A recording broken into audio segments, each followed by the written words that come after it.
गुरु महेश्वर शिव के चरणों में मेरा प्रणाम है। इस कालखंड के प्रथम शिव के शिष्य और हम सबों के परम आदरणीय वरेण्य गुरु भ्राता साहब श्री के चरणों में मेरा प्रणाम है। शक्ति स्वरूपा माँ नीलम जी के चरणों में मेरा प्रणाम है और लखनऊ के इस मैदान में उपस्थित आप सभी गुरु भाई गुरु बहन के चरणों में मेरा प्रणाम है।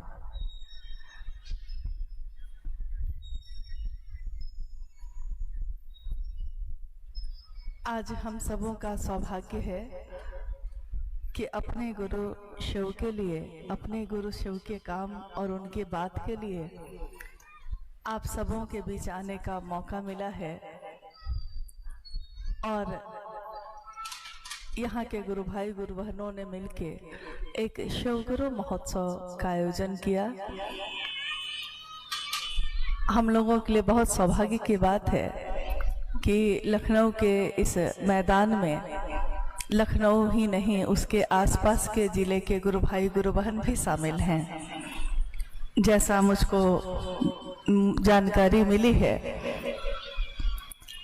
कि आसपास के जो भी ज़िले हैं, सीतापुर है, बहराइच है, बाराबंकी है, अयोध्या है, सभी जगह के गुरु भाई गुरु बहन यहाँ आए हैं और अपने गुरु शिव के लिए, अपने गुरु शिव के कार्य के लिए हम सब एक साथ इस मैदान में बैठे हैं।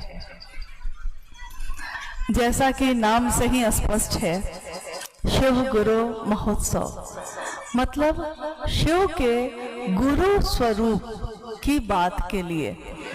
शिव समग्र स्वरूप में तो वो ईश्वर है, महेश्वर है, देवों के देव महादेव हैं, उनके अनेक रूप हैं। यहाँ अभी उत्तर प्रदेश के एक प्रांत प्रयागराज में महाकुंभ के अवसर पे आज करोड़ों लोग वहाँ आ रहे हैं, जा रहे हैं। और मेरे मन में ये बात आती है कि अगर महादेव ने उस हलाहल का पान न किया होता तो दुनिया के लोगों को अमृत न मिला होता। महादेव को दुनिया ने चाहे जो दिया, लेकिन महादेव ने दुनिया को जीवन दिया, अमृत दिया, अमृत की बूंदें गिरी, वहां तो इतना सा लाभ है। और जिसके कारण ये है वो मूल कारण तो महादेव ही है। लेकिन महादेव एक ऐसी सत्ता है जो सबको देने वाले हैं और खुद कुछ भी नहीं चाहते। कहते हैं कि क्या वो करेगा लेकर चढ़ावा, सब कुछ त्याग के बैठा है जो सब कुछ त्याग के बैठा है, जो सब कुछ देने वाला है, उसको हम और आप क्या दे सकते हैं। महादेव के विभिन्न स्वरूपों की पूजा हमारे समाज में, हमारे परिवार में, हमारे देश में, विश्व में होती आई। लोगों ने महादेव की पूजा करके ईश्वर के रूप में, भगवान के रूप में उनकी पूजा करके अपनी मनोकामनाओं की पूर्ति भी की। मनोकामना सबकी अलग अलग हो सकती है। स्वाभाविक है कि जब एक इंसान का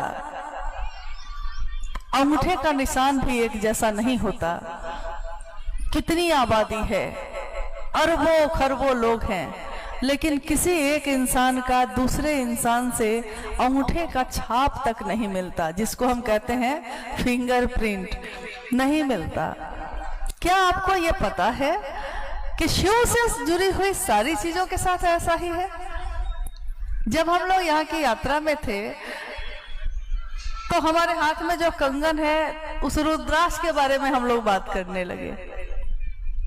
साहब से मैंने सुना कि रुद्राक्ष का भी यही गुण है, एक दाना दूसरे दाने से इतने पेड़ होंगे, इतने करोड़ों रुद्राक्ष होंगे, किसी का मेल किसी से नहीं है, यानी एक जैसा नहीं है, कुछ भी नहीं। ना आपकी आंखें, ना आपका शरीर, ना आपका अंग प्रत्यंग, ना आपका दिमाग, ना आपका दिल, सब की चीजें अलग अलग हैं, सबके निशान अलग अलग हैं। यानी कुछ ऐसी ही बात है कि दिया अलग अलग है। किसी का दिया सोने का है, किसी का चांदी का, किसी का पीतल का, किसी का मिट्टी का, और किसी ने मिट्टी तक नहीं मिली तो आटा गूंथकर आटे का ही बना लिया है। दिया अलग अलग है, लेकिन उन सारे दियों को एक साथ रख दीजिए और उसमें रोशनी करिए, उसकी बाती जो है उसको जलाइए। बाती जब जल जाती है और तब अगर दिए को छुपा दिया जाए और कहा जाए कि अब बाती को देखिए, रोशनी को देखिए, और इस रोशनी से आप पता लगाइए कि कौन सी रोशनी सोने के दिए की है और कौन सी माटी के दिए की है, तो कौन बता सकेगा? कोई नहीं बता सकता, क्योंकि रोशनी एक ही है, रोशनी किसी की अलग अलग नहीं है। तो हम आप चाहे किसी देश में रहें, कुछ भी खाए पिए, कोई वेशभूषा हो, कैसा भी जीवन जीते हो, कैसी भी सोच रखते हो, लेकिन जब अंतर की बात होती है, ये सब बाहर बाहर की बात तो अलग अलग हो सकती है, लेकिन जब अंतर की बात होती है तो सब शिव का अंश ही है। कभी ऐसा हुआ कि शिव के लिए कहा गया है कि एको हम बहुश्याम, मैं एक हूं अनेक हो जाऊं। और हमारे शास्त्र, हमारे ऋषि मुनि ये कहते हैं कि शिव की इच्छा हुई और ये सृष्टि सृष्ट हुई। शिव की इच्छा, हमारी भी इच्छा होती है, आपकी भी इच्छा होती है, लेकिन हमारी इच्छा में थोड़ा सा बल है, ज्यादा नहीं। हमारी इच्छा में इतना बल है कि हम चाहें तो यहाँ से वहां तक जा सकते हैं।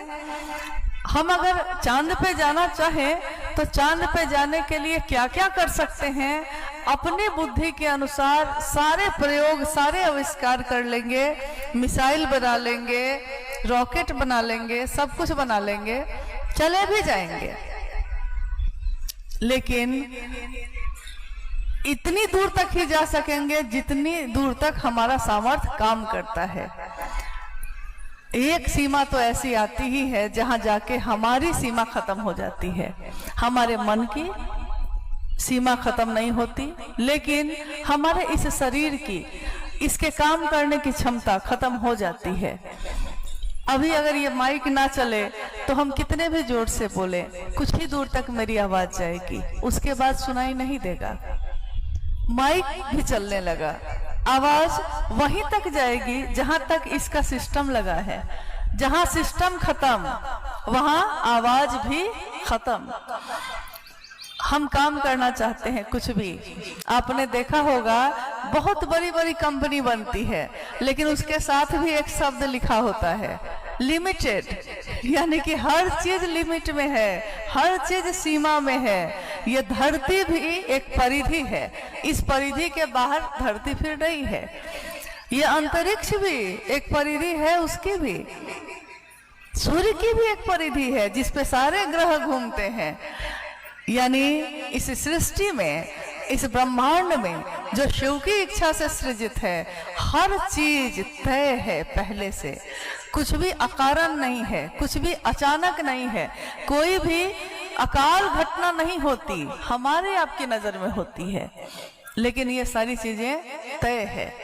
हमारा ही दिमाग है, हमारा ही दिल है।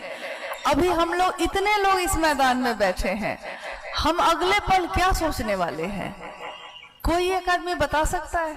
कोई नहीं बता सकता। आप अपने दिमाग में अगले पल में क्या सोचने वाले हैं आपको नहीं पता। यानी कोई तो है जो आपके इस दिमाग में सोच को डालता है, विचारों को भेजता रहता है, और वो कौन है, वो कौन सी सत्ता है जो हमारे ही दिल में, हमारे ही दिमाग में चीजों को भेजती रहती है और बदलती रहती है। कोई नियंत्रण करता है लेकिन वो दिखाई नहीं देता। हम योजना बनाते हैं, दीर्घकालिक योजना, अपने जीवन की बहुत सारी योजना। हमारी योजना कुछ और होती है, लेकिन ईश्वर की कुछ और होती है। हम जो सोचते हैं हम ये कर लेंगे, लेकिन जो तय है ऊपर से, आप किसी न किसी घटना से आपका मन ही आपको उस तरफ मोड़ देता है जिस तरफ आपने सोचा भी नहीं था कि आप जाएंगे या आप करेंगे। यानी अकारण तो यहाँ कुछ भी नहीं है। महादेव की वो सत्ता जो ईश्वर की है, जो ईश्वरों के ईश्वर महेश्वर की है, उनके सभी रूपों को जो दान दाता स्वरूप रहा है। दान दाता का अर्थ होता है कि आपने मांगा है और उन्होंने दे दिया है। कहानी तो ये भी आती है कि लोग जानते हैं कि रावण के पास जो सोने की लंका थी तो रावण की सोने की लंका थी, लेकिन कहानी तो ये है कि वो लंका में जो सोने का महल गया, वो महल तो था महादेव ने पार्वती के लिए बनाया था। पूजा करने आए और कहा कि मुग्ध हो गया हूं इस महल के सौंदर्य पे, दक्षिणा में ये महल ही चाहिए। कहानी है, कथा है कि महादेव ने दे दिया। यानी आपने उनसे कुछ भी मांगा है तो उन्होंने दिया है।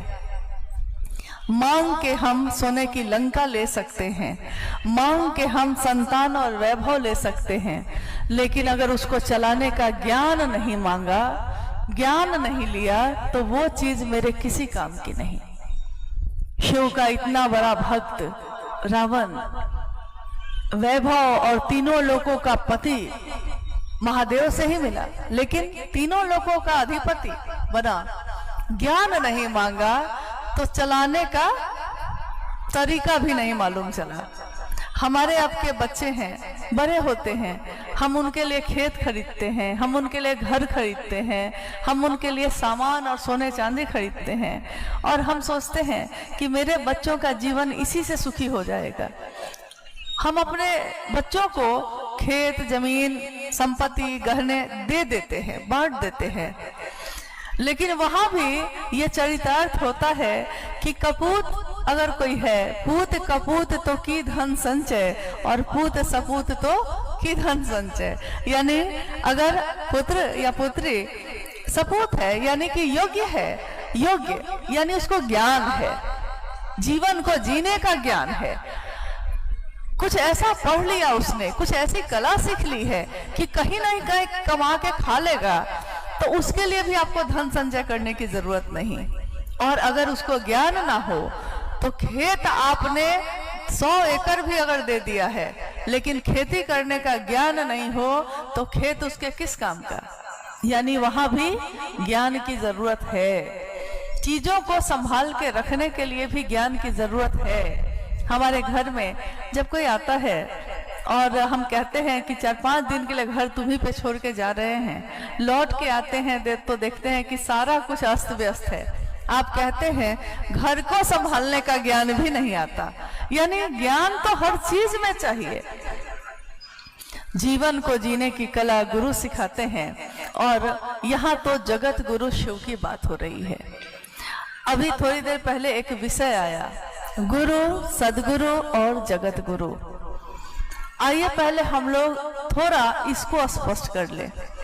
स्पष्ट इसलिए कि अगर हमने मान तो लिया है महादेव को गुरु, लेकिन हमारा मन इस बात को समझ नहीं पा रहा कि गुरु मानने की जरूरत क्यों है और उनका शिष्य बन के क्या होता है।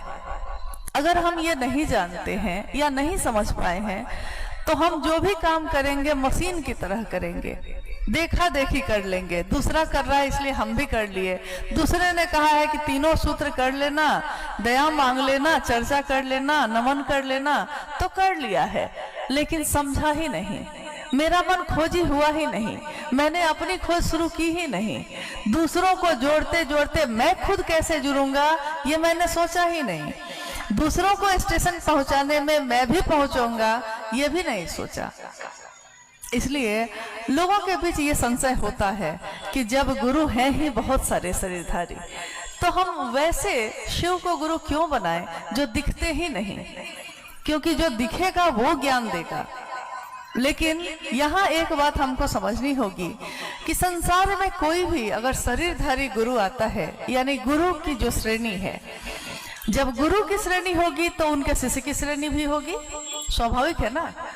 जब हम कहते हैं कि माँ है तो पुत्र पुत्री भी होगा, बहन है तो भाई बहन भी होगा, पिता है तो उसकी संतान होगी, दोस्त है तो उसका कोई दोस्त होगा, दोस्त अकेला तो नहीं हो सकता, दुश्मन है, दुश्मनी के भाव के लिए भी दो सत्ता होनी चाहिए, नहीं तो दुश्मनी भी किससे करेगा वो, अकेले किससे दोस्ती और किससे दुश्मनी, यानी दोनों तरफ से सत्ता चलती है। गुरु परंपरा में शरीरधारी असंख्य गुरु हैं, आज भी हैं।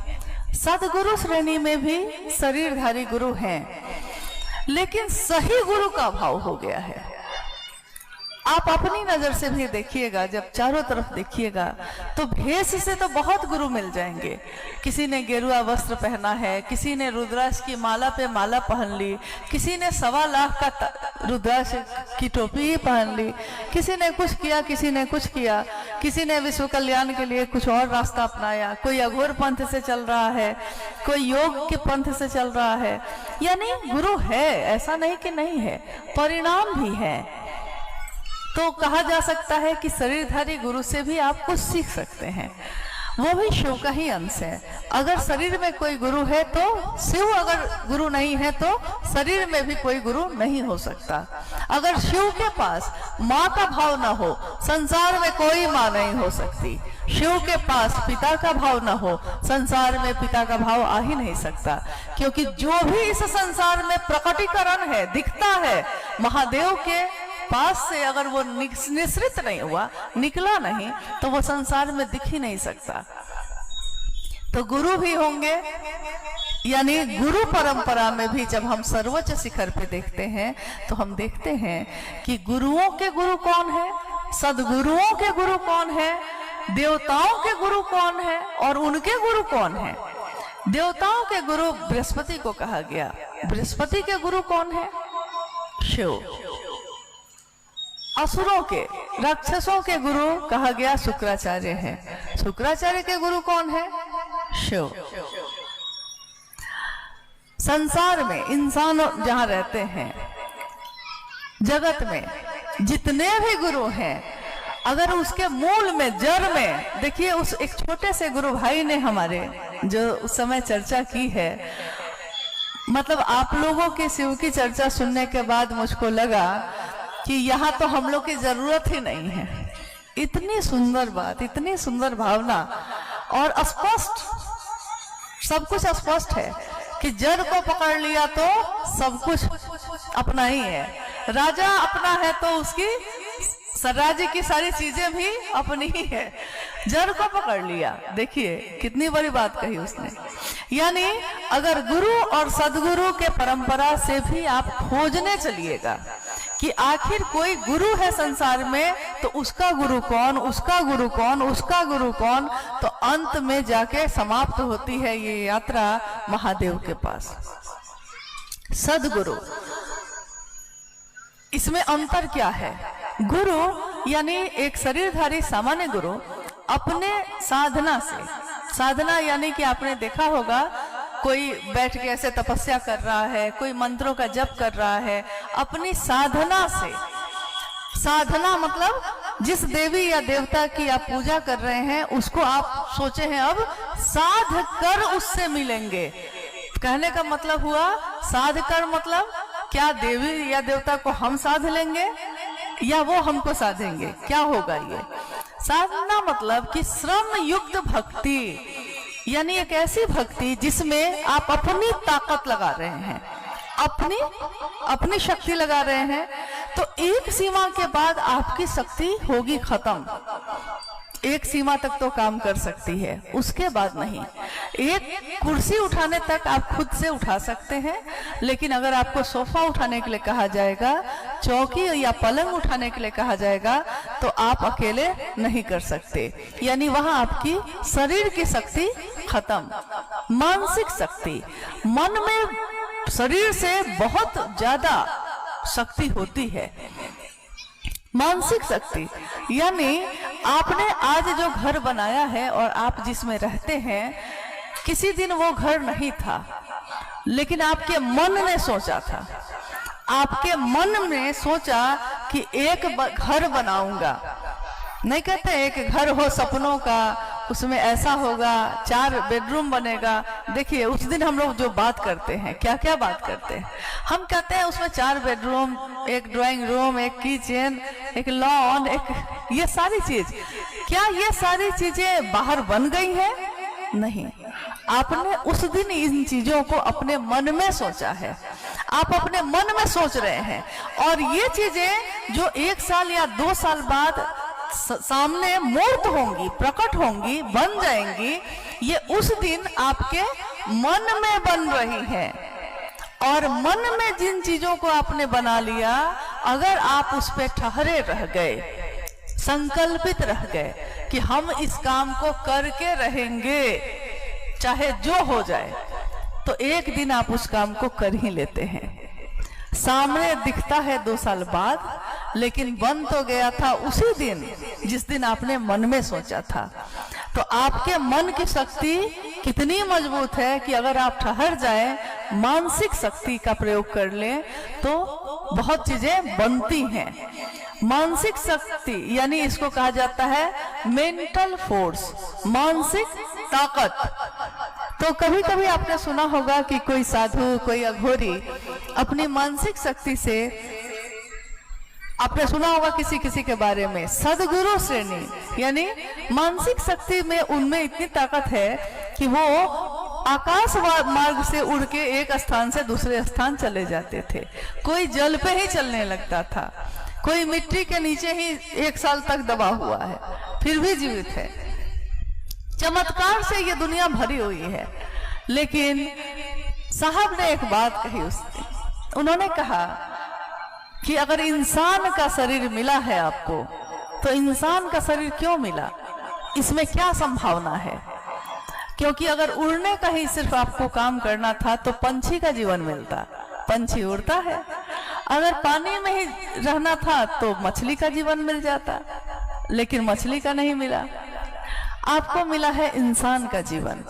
शिव की सबसे सुंदर रचना, यानी दुनिया में जितनी भी रचना है उसमें सबसे सुंदर रचना कहा गया एक मानव का निर्माण, एक इंसान का निर्माण। और ये एक ऐसा निर्माण है जिसमें एकमात्र जीव में ये संभावना है, ये संभावना कि वो क्या बन सकता है, वो शिव बन सकता है वो शरीर में, है वो बंधन में, है वो संकीर्णताओं से जकड़ा हुआ, लेकिन उसमें एक संभावना है कि वो एक दिन शिव बन सकता है। संभावना है, जैसे एक संभावना होती है हर बीज में, हर बिये में एक संभावना है कि अगर आपने उसको मिट्टी में लगा दिया तो उससे पौधे निकलेंगे और उन पौधों में बालियां लगेंगी, अनाज पैदा होंगे। अनाज होगा तो हमारी भूख खत्म हो जाएगी। उस दिन संभावना थी, अगर किसी ने लगा दिया, सींचा और अनुकूल मौसम और अनुकूल खाद पानी मिल गया तो उसमें बालियां लगती हैं, उसमें अनाज पैदा होता है। अनुकूल ना मिला तो कभी जल भी जाता है। लेकिन उस बीज में उस दिन सिर्फ संभावना थी, उस दिन उस बीज में पौधा नहीं था। ठीक वैसे ही जब इंसान का जन्म होता है, उस इंसान के जन्म के साथ ही उसके अंतर मन में सारे तरह के भावों के बीज छिपे होते हैं, सारे चीजों के बीज। एक बच्चा जब जन्म लेता है तो उसके मन में प्रकट होता है एक भाव अपनी माँ के लिए, अपने पिता के लिए। इसलिए आप देखिएगा कि एक छोटा सा बच्चा जो बिस्तर पे है, गोद में है, लेकिन उसके माँ पिता जब गुजरते हैं या आवाज देते हैं तो वो पलट के देखता है। तो हम लोग हंसते हुए कहते हैं कि देखिए पहचान गया कि पापा आए हैं। कैसे पहचान गया? क्योंकि उसने आप अपने मन में आपके चीजों को ग्रहण किया है। उसके अंदर जो भाव था पुत्र का या पुत्री का, वो प्रकट हो गया। थोड़ा बड़ा होता है, हम लोग उसको सिखाते हैं, समझाते हैं, ये चाचा हैं, ये काका हैं, ये बाबा हैं, प्रणाम करो। वो प्रणाम करता है। उसके अंदर ये सारे भाव जैसे जैसे उसके सामने रिश्ते आते हैं, कोई भी भाव आता है, उसके अंदर का भाव भी प्रकट होने लगता है। आप में से लगभग सभी लोग गृहस्थ आश्रम के हैं, यानी कि विवाह हुआ है, तो इस अनुभूति से तो आप गुजरे ही होंगे। जिस दिन आपका विवाह तय हुआ उस दिन से पहले आपके अंदर पत्नी का भाव था या आपके अंदर पति का भाव था, लेकिन माता पिता ने कहा कि अमुक आदमी से तुम्हारा विवाह तय कर दिया है। किसी ने तस्वीर लाके दिखाई है, बहुतों ने तो तस्वीर भी नहीं देखी है, बस मन में सोचा कैसा होगा मेरा पति, और उसके मन में पत्नी का भाव फूट पड़ा। अब आप कहिएगा कि ये पत्नी का भाव पहले कहाँ था? था तो आपके ही अंदर, लेकिन आपके सामने वो सत्ता नहीं आई, वो रिश्ता, वो भाव नहीं आया, इसलिए आपके अंदर से भी वो भाव प्रकट नहीं हुआ। तो प्रकट हो गया। अब पति बनेंगे तब जब शादी होगी, लेकिन शादी होते होते तक में ये पत्नी का भाव गहरा हो गया, प्रगाढ़ हो गया, और जाते ही उस घर में, जबकि वो अनजान है आपके लिए, पूरा का पूरा घर अनजान है, आप किसी को पहले से नहीं जानते, लेकिन आप उस घर में जाती हैं और आपको लगता है कि सबसे ज्यादा अपना कौन लगा उस दिन, जिस दिन अपने ससुराल गए थे, अपने माँ पिता, अपने भाई बंधु को छोड़ के जिस दिन गई थी, उस घर में सबसे अपना कौन लगा था? किस पे विश्वास करके गई थी? पति पे। पति अपना लगा, भला है बुरा है जैसा भी है, मेरा पति तो मेरा देवता है, हम लोग ये भी बोले। यानी कि पत्नी का भाव इतना गहरा हो चुका था कि जब तक मिले तब तक में विश्वास भी उसी पे, उसी के सहारे एक अनजान घर में चले गए। और पति के तरफ से भी अगर देखिएगा तो आपको पता चलेगा कि जिसको वो घर में लाया और जिसके ऊपर अपनी अलमारी की चाबी और अपना सारा कुछ सौंप दिया, उसके अंदर भी वही भाव चल रहा था। मन में पैदा हुआ था ना, मन में पैदा हुई चीज क्या असर डालती है अगर ये मन समझ ले कि वो मेरा है। बस इतनी ही बात साहब ने कही। उन्होंने कहा, साहब श्री ने कहा कि मन में एक विचार, मन एक मशीन है, दिखाई नहीं देती। इस पूरे शरीर में हर चीज आप देख सकते हैं, आपकी त्वचा, आपके नाखून, आपके बाल, ऊपर का सब दिखाई देता है, अंदर का भी मशीन से देख सकते हैं, लेकिन इस पूरे शरीर में मन कहाँ है? वो मन दिखाई नहीं देता, इन आंखों से दिखाई नहीं देता, लेकिन सब कुछ महसूस वही करता है। मन ही सुख भी महसूस करता है, मन ही दुख ही महसूस करता है, मन ही बेचैन होता है, मन को कुछ अच्छा लगता है, मन को कुछ बुरा लगता है। और हम कहते भी हैं ये, आज मेरा मन नहीं है, आज मेरा मन दुखी है। आप ये नहीं कहते कि मैं दुखी हूँ, आप कहते हैं कि मन बहुत दुखी है। ये कौन सी भाषा है? आप कहिए कि मैं दुखी हूँ, नहीं, हम कहते हैं मन बहुत दुखी है, मन को अच्छा नहीं लग रहा कुछ नहीं। कोई कहता है वहां आइए ना, मन होगा तो आएंगे, कहते जो है समझते नहीं हम लोग। यानी हर चीज आपके जीवन में आपका मन ही संचालित कर रहा है, लेकिन आप इसको समझ नहीं पा रहे। मन की भूमिका तो है सबसे ज्यादा, और वो एक है मशीन। क्या पैदा करती है वो मशीन? क्या होता है उस मशीन पे जो दिखाई नहीं देती? उस मशीन पे विचार पैदा होते हैं, हर क्षण सैकड़ों विचार बस पैदा हो रहे हैं, मर रहे हैं, और उसी में से कोई खड़ा हो जा रहा है, उसी में से कोई ठहर जा रहा है, ठहर जा रहा है। जब पढ़ाई शुरू किए थे तो सोचे थे कि क्या क्या बन सकते हैं, ये भी बन सकते हैं, ये भी बन सकते हैं, ये भी बन सकते हैं, क्या तैयारी करें, लेकिन कोई एक चीज आपके मन में ठहर गई और बाकी सबको आपने छोड़ दिया, और अब आप सिर्फ उसी चीज के लिए चल रहे हैं। ये भी जमीन देखी, ये भी जमीन देखी, ये भी जमीन देखी, लेकिन जो जमीन अच्छी लग गई, अब मन उस जमीन पे ठहर गया कि अब यही लेंगे, यहीं घर बनाएंगे। शोरूम में गए हैं, गाड़ी देखी है बहुत सारी, लेकिन जिस पे नजर ठहर गई यानी मन ठहर गया, गाड़ी तो आपने वही खरीदी है। दूसरे ने कहा कि वो रंग अच्छा है, आप बोलते हैं ना मेरे मन को ये अच्छा लगता है। यानी मन अगर आपका उस विचार पे, जो भी आपके मन में पैदा हो रहा है उसमें से किसी एक विचार पे ठहर जाए तो क्या होता है, आप उस काम को कर लेते हैं। इंसान में ये ताकत है, ये शक्ति है और ईश्वर की दी हुई है कि वो चाहे अगर खुद को जान ले तो क्या ऐसा है जो इस संसार में आपको उपलब्ध ना होगा या आप नहीं चाहेंगे, लेकिन आप चाहते क्या हैं, आपकी मनसा क्या है, क्या पा लीजिएगा जो संतुष्ट हो जाइएगा, क्या ऐसा मिलेगा जब हमारी बाकी चीजों की चाहत खत्म हो जाएगी। क्योंकि चाहत तो खत्म नहीं हो रही, वो असीम है, वो अनंत है, चलती ही रहती है, रक्त बीज की तरह पैदा होती ही रहती है। रक्त बीज एक कहानी में आया है कि एक राक्षस का नाम था और उसको जब भी मारा जाता था तो जितनी रक्त की बूंदें उसकी जमीन पे गिरती उतना रक्त बीज और पैदा हो जाता। ये एक प्रतीक है, ये एक उदाहरण है एक इंसान के मन को समझने के लिए कि हमारी एक चाहत पूरी होती है तब तक दूसरी चाहत खड़ी हो जाती है। कभी भी ऐसा आपके जीवन में हुआ कि आपका मन ठहर गया है कि बहुत है, नहीं चाहिए, मिल गया तब भी ठीक, ना मिला तब भी ठीक, नहीं, एक मिला तो 10 और चाहिए। कहाँ जाके ये खत्म होता है? आखिर किसकी दया के आश्रय में जाके हमारे मन का ये ठहराव होगा जब हमारा मन इस चीज के लिए बेचैन होना छोड़ देगा कि हमको क्या क्या चाहिए। जगत में कुछ भी मिल जाए, इच्छा खत्म नहीं होती। इच्छा तभी खत्म होती है जब उस परमात्मा से हमारा मिलन हो जहां से हम आए हैं। कहां से आए, कहां को जाएंगे, कोई नहीं जानता। एक छोटा बच्चा भी क्या ज्ञान देता है।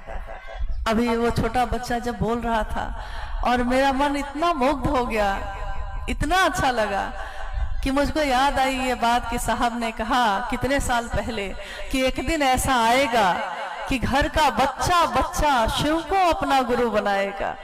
आज वो चरितार्थ हो रहा है। सालों पहले जो बात साहब ने उस दिन कही, उनके मन में जो पैदा हुई थी, आज वो मूर्त रूप में है और हम लोगों के मन को ठंडक लग रही है। अच्छा लग रहा है कि कुछ दिन के बाद तो हम लोग को कहीं जाने की जरूरत नहीं, ये सारे बच्चे बड़े हो जाएंगे, संभाल लेंगे महादेव के काम को।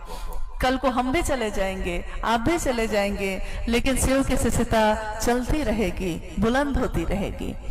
गुरु, सदगुरु और जगत गुरु की जो व्याख्या अभी चल रही है उसमें शरीरधारी, हम लोग फिर से उस पे आते हैं क्योंकि वो आगे बढ़ गया था। शरीरधारी गुरु अपनी साधना से, अपने द्वारा दिए हुए मंत्रों के जप से आपके मन में ईश्वर के लिए प्रेम पैदा करते हैं। जैसे कोई गुरु होंगे, अगर आप जाइए तो वो कहेंगे कि ये मंत्र है लेकिन तुम्हारे लिए है सिर्फ। ऐसा सुना होगा आपने, कान में मंत्र चुपचाप सुनाया है और कहा कि सिर्फ तुम्हारे लिए है, घर में भी किसी को नहीं बोलना है, यानी सिर्फ आपके लिए है।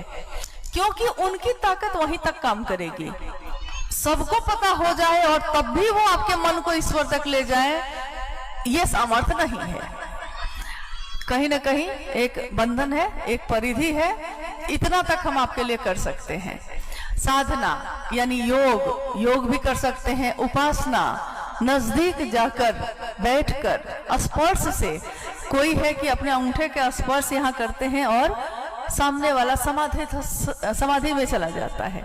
यानी आपने स्पर्श से, अपनी वाणी से, यानी जो वो बोल रहे हैं वो सुन के अपने पास बैठाकर साधना मंत्रों के जप से ईश्वर की तरफ आपको लेकर चल सकते हैं। लेकिन जो आपके लिए ऐसा कर रहे हैं वो भी शिव से लेकर ही आपको दे रहे हैं, नहीं, वो भी शिव से लेकर ही आपको दे रहे हैं। उनका अपना पानी नहीं है, ये धरती के नीचे का पानी है। हाँ, वो इतना कारगर है कि एक थोड़ा प्यास जीवन की बुझा सकते हैं।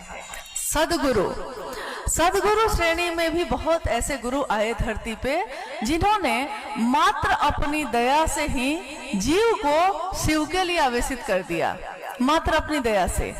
अब आप कहिएगा कि जब सदगुरु जो शरीर में है वो भी अपनी दया से महादेव से मिलवा सकते हैं, तो महादेव को गुरु मानने की तब क्यों जरूरत है? किसी शरीरधारी सदगुरु को ही खोज लेंगे। लेकिन यहाँ भी एक बंधन है, शरीरधारी गुरु भी अपनी दया से शिव से मिलवा सकते हैं अगर वो सही गुरु हो तब। लेकिन एक ना एक नियम, एक ना एक पसंद या नापसंद वहां भी होगी। जैसे कोई कहता है कि ब्रह्मचारी होकर आओगे, तो ब्रह्मचारी को कैसे शिव की तरफ ले जाएंगे ये उनको आता है, वो आपको सिखा देंगे, वो आपको बढ़ा देंगे। प्याज लहसुन मांसाहार छोड़ कर आओ, यानी सात्विक भोजन करके जो शरीर सामने आया है उसकी चेतना को हम कैसे शिव तक ले जाएं, ये उनको आता है, ये वो कर सकते हैं। लेकिन निविड़ अंधकार में पड़ी हुई चेतना को भी, जिसका मानसिक और जागतिक तल पे हर तरफ अंधेरा छाया हो, उस चेतना को भी शिव से अगर कोई मिला सकता है तो वो जो चाहे आप जिस परिस्थिति में हो, जिस स्थिति में हो, लेकिन तब भी वो सीधे आपको अंधेरे से रोशनी में खींच लेते हैं मात्र अपनी दया से ही। लेकिन इस दया में कोई बंधन नहीं, कोई नियम नहीं, कोई परिस्थिति स्थिति का वर्णन नहीं। नमः शिवाय मंत्र से शिव को प्रणाम हम लोग करते हैं ना। नमः शिवाय मंत्र शिव के समग्र स्वरूप को प्रणाम निवेदित करता है, शिव के समग्र स्वरूप। कोई गुरु ईश्वर से मिलवाते हैं, शिव भी जब गुरु रूप में होंगे वो खुद से ही मिलवाएंगे, अपने संपूर्ण स्वरूप से चलेंगे हम शिष्य बनकर। लेकिन आखिर वो शिष्य की यात्रा खत्म कहाँ होगी? शिव के पास जाके क्या खत्म होगा, क्या मिलना है? यही कि आप बूंद हैं, लेकिन एक दिन समंदर में मिल जाना है। शिव का शिष्य जो भी होगा, हमको आता कुछ नहीं, हम जानते कुछ नहीं, तब भी चाहिए।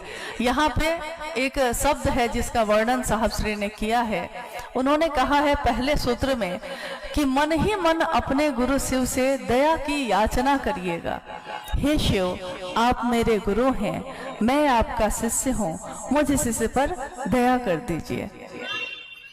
तो हम कहेंगे कि आज तक के समय में कृपा शब्द का प्रयोग हुआ है। हम लोगों ने कहा है कि कृपा होगी गुरु की तब ना, मोक्ष मूलम गुरु कृपा, मोक्ष भी मिलेगा जब गुरु की कृपा होगी। भाव होगा तो देवता लभ्य होंगे, कृपा होगी ईश्वर की तो हमको ये चीज मिलेगी। लेकिन महादेव कहते हैं कि कुछ भी नहीं आता है, कुछ नहीं जानते, न कोई साधना जानते हैं, न कोई क्रिया जानते हैं। अपने संचित प्रारब्ध, क्रियमान प्रारब्ध को भी आपके चरणों में डाल देते हैं, और तब भी महादेव आप मुझको जीव से शिव बनाने की पात्रता में ले आते हैं, जीव से शिव बनाने की। ये क्या है? आपका अंतर बदल गया, क्या हुआ है? जबकि छोड़ के आओगे तब ले जाएंगे, और हम लोग क्या छोड़ कर गए महादेव के पास? जगत में क्या छोड़ा हमने? जो जगत की चीजें हैं वो छूट गई हैं?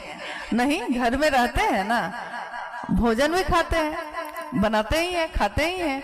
गृहस्थ आश्रम में अपने परिवार, अपने रिश्तेदार, अपने समाज, अपनी दुनिया के लोगों के साथ रहते हैं, हंसते हैं, बोलते हैं, रोते हैं, सारे काम करते हैं, पढ़ते हैं, लिखते हैं, नौकरी करते हैं, व्यापार करते हैं, जगत को बेचकर जगत खरीदते हैं। लेकिन बाजार से गुजरा हूं, खरीदार नहीं हूं। महादेव की बात करने वाले लोग अगर बाजार से गुजरते भी हैं तो सोचना चाहिए कि हर आदमी बाजार से गुजरने वाला खरीदार नहीं होता। हर आदमी खरीदने नहीं आया है, वो कुछ देने भी आया है। आपके साथ ऐसा हुआ होगा कि आपने किसी से महादेव की बात की होगी, तो सामने वाले ने कहा होगा कि कितना पैसा देना होगा आपको। हो सकता है 5-10 रुपया, 20 रुपया निकाल के वो देने भी लगा होगा। आपको लगा कि अरे कैसा काम कर रहा है, मैं तो इसको कहने आई थी कि महादेव को गुरु मान लो, और ये क्या कर रहा है, मुझको पैसा क्यों बढ़ाने लगा? तो आप कहते हैं कि नहीं नहीं, शिव चर्चा में हम लोग पैसा नहीं लेते, आप कहते हैं। तो वो कहता है कि लेकिन आज तक तो कोई अगर टीका भी लगाने आता था तो पैसा लेता था, अगर कोई भक्ति भाव की बात भी बताने आता था तो दक्षिणा या दान कुछ लेता था।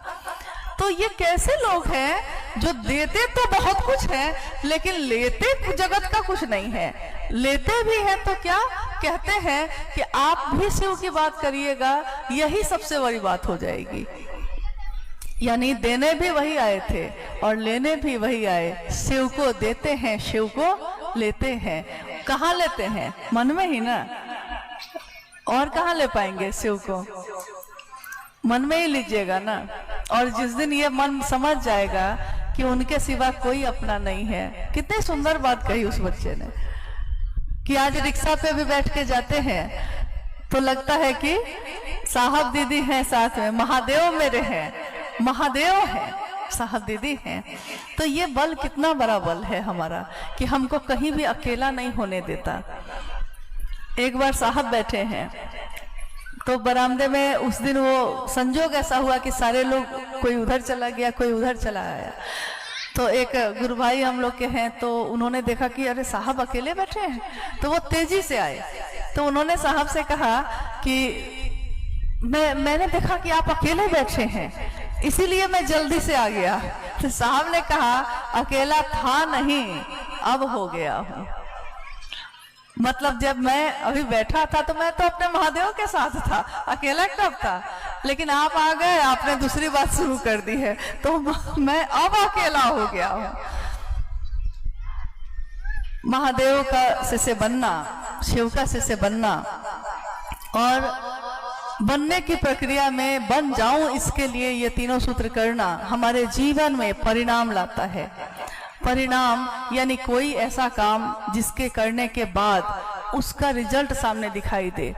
राशन खरीद के लाते हैं, गैस का चूल्हा भी लगा लिया है हमने, और उसका रिजल्ट तब दिखता है जब भोजन बन के आपकी थाली में आ जाता है। राशन से भोजन नहीं बनेगा, सिर्फ चूल्हे से भोजन नहीं बनता, लेकिन उसका परिणाम होता है कि भोजन आ गया। और उसका भी पूरा परिणाम नहीं है जब तक आपने खा नहीं लिया, आपकी भूख खत्म ना हो गई। यानी हर काम का एक परिणाम है। नौकरी की है आपने 30 दिन, लेकिन उस नौकरी का परिणाम यह है कि 30 दिन के बाद आपके पास महीने की तनख्वाह आ गई है, तो आपके लिए उस नौकरी का वो परिणाम है। महादेव की चर्चा की है आपने, महादेव मेरे गुरु हो जाएं, मैं उनका शिष्य हो जाऊं। इसका परिणाम ये है कि मेरी बात सुन के या मुझसे मिलके अगर आपको महादेव की याद ना आई तो मेरे आने का भी कोई मतलब नहीं, मेरी बात करने का भी कोई मतलब नहीं।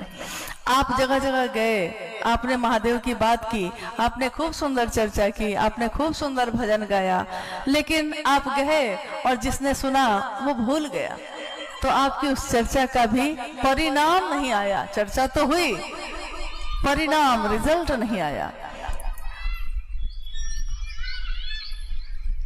महादेव के इस गुरु कार्य में आपकी हमारी जो सहभागिता है, जो सहयोग है, वो अनुकरणीय है। क्योंकि जीवन के झंझावात में रहते हुए भी महादेव याद आते हैं। जैसा मैंने अभी कहा कि हमने कुछ भी छोड़ा नहीं, लेकिन हमारा मन बदल गया, हमारा अंतर बदल गया। बाहर से तो सब कुछ वही दिखता है, लेकिन इंसान अंदर से बदल गया, क्योंकि शिव आपके अंतर मन को बदलते हैं। जो तृष्णा थी, जो खोज थी, जो भटकाव था, वो शांत कर देते हैं, रोक देते हैं, ठहर जाता है वो। आइए हम लोग कुछ जिज्ञासाओं पे बात कर लेते हैं, अगर आपकी तरफ से आई है, और अगर नहीं आई है तो आप कोशिश कीजिए, अगर भेज सकते हैं तो भेजिए। ये गुरु का मंच है, स्वाभाविक है, गुरु शिव है तो उन्हीं का मंच है। और इसमें एक अद्भुत सी बात है शिव शिष्टता में कि मंच गुरु का होता है और शिष्य अपने गुरु की तरफ से बात करता रहता है। कौन शिष्य? जिसने कभी शास्त्र नहीं पढ़े, जिसने बहुत वेद पुराण नहीं पढ़े हैं, लेकिन जो उसके हृदय में पैदा होता है वो वही बात कहना शुरू कर देता है।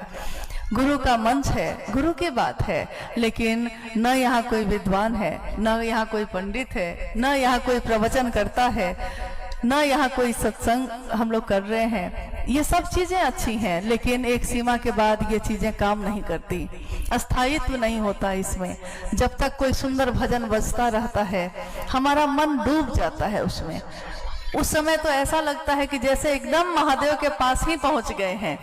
कोई हर हर महादेव करता है जोर से तो क्षण भर के लिए मन में एक अजीब सी तरंग, एक अजीब सा आवेश पैदा होता है। हम भी अपने हाथों को उठा के कह देते हैं उसके कहने पे कि हर हर महादेव। कोई कहता है जागा जागा महादेव, तो हम उससे भी जोर से बोलते हैं जागा जागा महादेव। लेकिन ये जागा जागा महादेव ये हम भूलते नहीं हैं, ये जगा ही रहता है। हमारे मन में जो सोया था उसको शिव ने जगा दिया। आइए हम इस पे बात कर लें। जिज्ञासा है कि अपने गुरु शिव का एक सच्चा शिष्य कैसे बन पाएंगे, ये तीनों सूत्रों को ईमानदारी से कैसे करें, कृपया समझाया जाए। देखिए, जिज्ञासा है कि अपने गुरु शिव का सच्चा शिष्य कैसे बने। शिष्य जब हो जाता है तो उसमें सच्चा झूठा कुछ नहीं होता, क्योंकि शिष्य और गुरु की परंपरा में यही एक अंतर है। पूजा के लिए, महादेव की पूजा के लिए भाव चाहिए, विश्वास चाहिए, समर्पण चाहिए। लेकिन शिष्य कभी अपने गुरु पे विश्वास करता है? अमूमन शिष्य तो विश्वास भी नहीं करता। हम आप जो पढ़ने गए थे स्कूल में, तो क्या मास्टर साहब से प्रेम था? प्रेम भी नहीं था। विश्वास तो बहुत दूर की चीज है। हाँ, साहब ने अपने जीवन की घटना में बताया कि जब वो पढ़ते थे स्कूल में तो रोज सारे बच्चे मिलके मनाते थे कि मास्टर साहब के यहाँ किसी की मौत हो जाती तो छुट्टी हो जाती। सोचिए, विद्यार्थी का तो ये स्तर होता है। विद्यार्थी अपने मास्टर से ना तो प्रेम करता है, ना तो विश्वास करता है, ना श्रद्धा होती है। मास्टर हैं, आ गए हैं तो गुड मॉर्निंग सर कह दिया, लेकिन इसमें कोई श्रद्धा नहीं है। अनुशासन जो कायम किया गया है ऊपर से, उस अनुशासन का पालन वो कर रहा है। शिव की शिष्यता में, गुरु शिष्य परंपरा में कहीं भी वही शिव ईश्वर के रूप में वहां समर्पण चाहिए, पूजा में विश्वास चाहिए। वही शिव जब गुरु की कुर्सी पे हैं तो आप में विश्वास है तब भी ठीक, न विश्वास है तब भी ठीक। बस खड़े रहिएगा, बस कक्षा में हाजिर रहिएगा। नहीं कहते अटेंडेंस बनना चाहिए, बस गुरु तो खुद ही सिखा लेते हैं। तो आपने कहा कि सच्चा शिष्य कैसे बनेंगे? ये तो गुरु बनाएंगे, आपको कहाँ बनना है। और वो महादेव जब गुरु होते हैं तो उसी के नाथ हो लिए जो उनके साथ हो लिया, उसी के हो गए वो जो जिसने कह दिया शिवम शिवम शिवम शिवम। यानी आपको महादेव जैसा नहीं होना है, महादेव ही आपके जैसा हो जाता है। कोई कपालिक बन के पुकारता है तो महादेव कपालेश्वर बन जाते हैं। कोई योगी बन के पुकारता है, महादेव योगेश्वर बन जाते हैं। कोई अघोरी बन के पुकारता है, अघोरेश्वर हो जाते हैं। और कोई जीवन मृत्यु के चक्र से छुटकारा चाहता है तो महामृत्युंजय बन जाते हैं। कोई काल से परे सत्ता के पुकारता है तो महाकाल बन जाते हैं। कोई प्रेम से, निर्मल हृदय से पुकारता है तो भोला बन जाते हैं।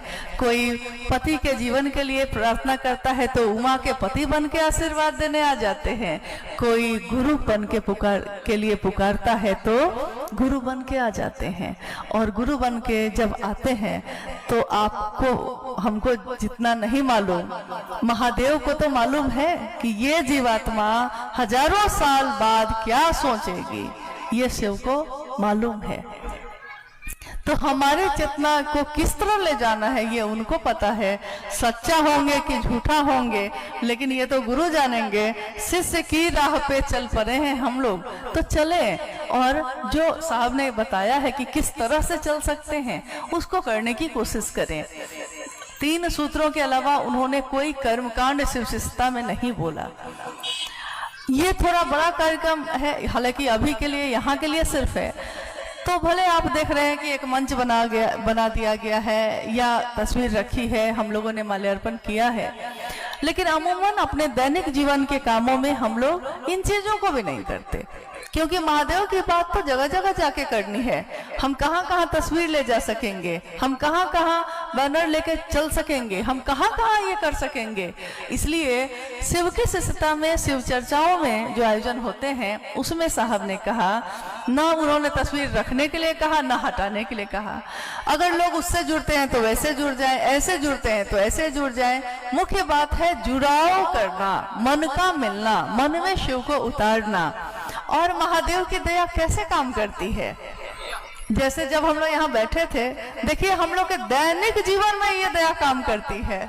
जब हम लोग यहाँ बैठे थे तो राजेश जी ने कहा कि पीछे कर देते हैं इसको, क्योंकि धूप बहुत तेज है। मैंने मन में सोचा, देखिए हर बात में तो साहब की बात ही याद आती है। लोगों को बड़ी दिक्कत है कि इतना साहब का नाम क्यों लेते हैं, लेकिन दिक्कत क्यों हो, सब कुछ दिया है उन्होंने, तो जिसने दिया है उसका नाम भी ना लेंगे, ऐसा कैसे होगा। उन्होंने कहा कि प्रेम जब होता है तो प्रेमी सोचता है कि मैं जागूं तू सो जाए, मेरी निंदिया तोहे मिल जाए, मैं जागूं तू सो जाए। तो मुझको लगा कि अगर धूप लग रही है तो सिर्फ मुझको लगे, लेकिन आप लोग तो छाया में रहिए कम से कम। तो मुझको धूप लगे, आप छाया में रहिए, माँ नीलम आनंद के आंचल के छाया में रहिए, वही अच्छा है। एक आदमी तो बर्दाश्त कर सकता है, महादेव कितनी दया करते हैं। क्या मुझको धूप बर्दाश्त करनी पड़ रही है? नहीं, जो उन पे निर्भर होता है वो उसको निर्भय करते हैं। ये मौसम बदल जाता है, ये चीजें, परिस्थिति, स्थिति बदल जाती है, जहाँ शिव की बात होती है। अगर सही मनसा से कोई शिव का शिष्य अपनी सही मनसा से महादेव के काम के लिए निकलता है तो ये मौसम, ये कायनात भी उसका साथ देती है। आपने भी यहाँ किया होगा, आप जब निकले होंगे किसी न किसी ने आपकी मदद की होगी। आप नहीं जानते कि वो आदमी कौन था जिसने आपकी मदद की, क्योंकि उसके बाद आपसे वो मिलता भी नहीं है। सवारी नहीं मिली, कोई आ जाता है अचानक, रात हो गई है, कोई मिल जाता है पहुंचाने वाला, घर में ऐसा हो गया कि निकल नहीं पा रहे हैं, कोई आ जाता है संभालने वाला। देखिए महादेव ने तो क्या नहीं किया हम लोगों के लिए, क्या नहीं करते, हम क्या करते हैं उनके लिए। सच्चा शिष्य बनेंगे कि नहीं, इस बात को केवल करिएगा कि तीनों सूत्र जैसा उन्होंने कहा है वैसा ही करने की कोशिश करिएगा। क्योंकि अक्षर से कोई भी सूत्र, आपने सुना है 3 सूत्र, सूत्र का मतलब फॉर्मूला, यानी फॉर्मूला गणित का जो विद्यार्थी होगा वो समझ जाएगा। फॉर्मूला मतलब कि जितने किताब के जितने गणित हैं ये इस फॉर्मूला पे बन जाएंगे। फॉर्मूला एक ही है, लेकिन पूरी किताब के जितने मतलब प्रश्न हैं सब हल हो जाएंगे अगर इस फॉर्मूला से चलेंगे तब, और हल हो जाते हैं। साहब ने कोई कर्मकांड नहीं बताया, कभी उन्होंने कहा कि आप पूजा करते हैं कि नहीं करते हैं, आप प्रसाद चढ़ाते हैं कि नहीं चढ़ाते हैं, आप आरती करते हैं कि नहीं करते हैं, आप किस जाति के हैं, आप किस धर्म के हैं, आप किस वर्ण के हैं, आप पुरुष हैं या स्त्री हैं, आप अमीर हैं या गरीब हैं, कुछ भी नहीं। क्योंकि महादेव की बात जब होती है तो ये बात आध्यात्मिक होती है, और आध्यात्मिक बात यानी कि एक आध्यात्मिक आयोजन, एक आध्यात्मिक क्रियाकलाप किसी भी व्यक्ति का अगर होता है तो उसमें इन चीजों के लिए कोई जगह नहीं होती। महादेव की बात करने वाले का दिल सबके लिए खुला होता है, यहाँ कोई पराया नहीं होता। यहाँ वसुधैव कुटुंबकम, सारी वसुधा के लोग मेरे कुटुंब है, मेरा परिवार है। इसीलिए माँ नीलम आनंद जी ने सभी शिव शिष्यों के लिए ये कहा, ये शिव शिष्यों का परिवार है।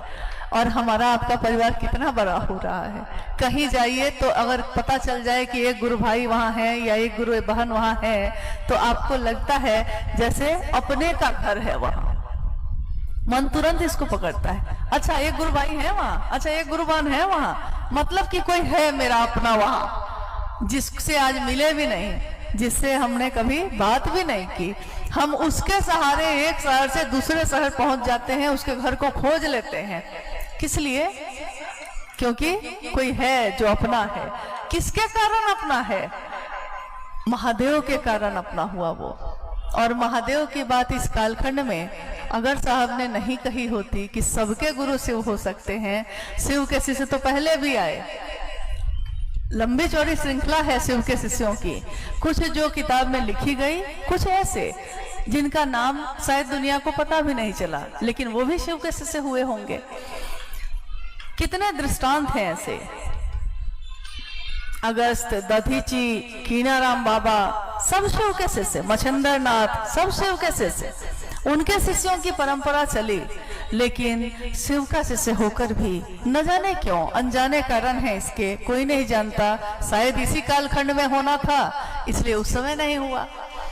ये किसी ने नहीं कहा कि मेरे गुरु शिव हैं तो मैंने ये पाया उनसे, आपके गुरु भी शिव हो सकते हैं, आप भी पा सकते हैं।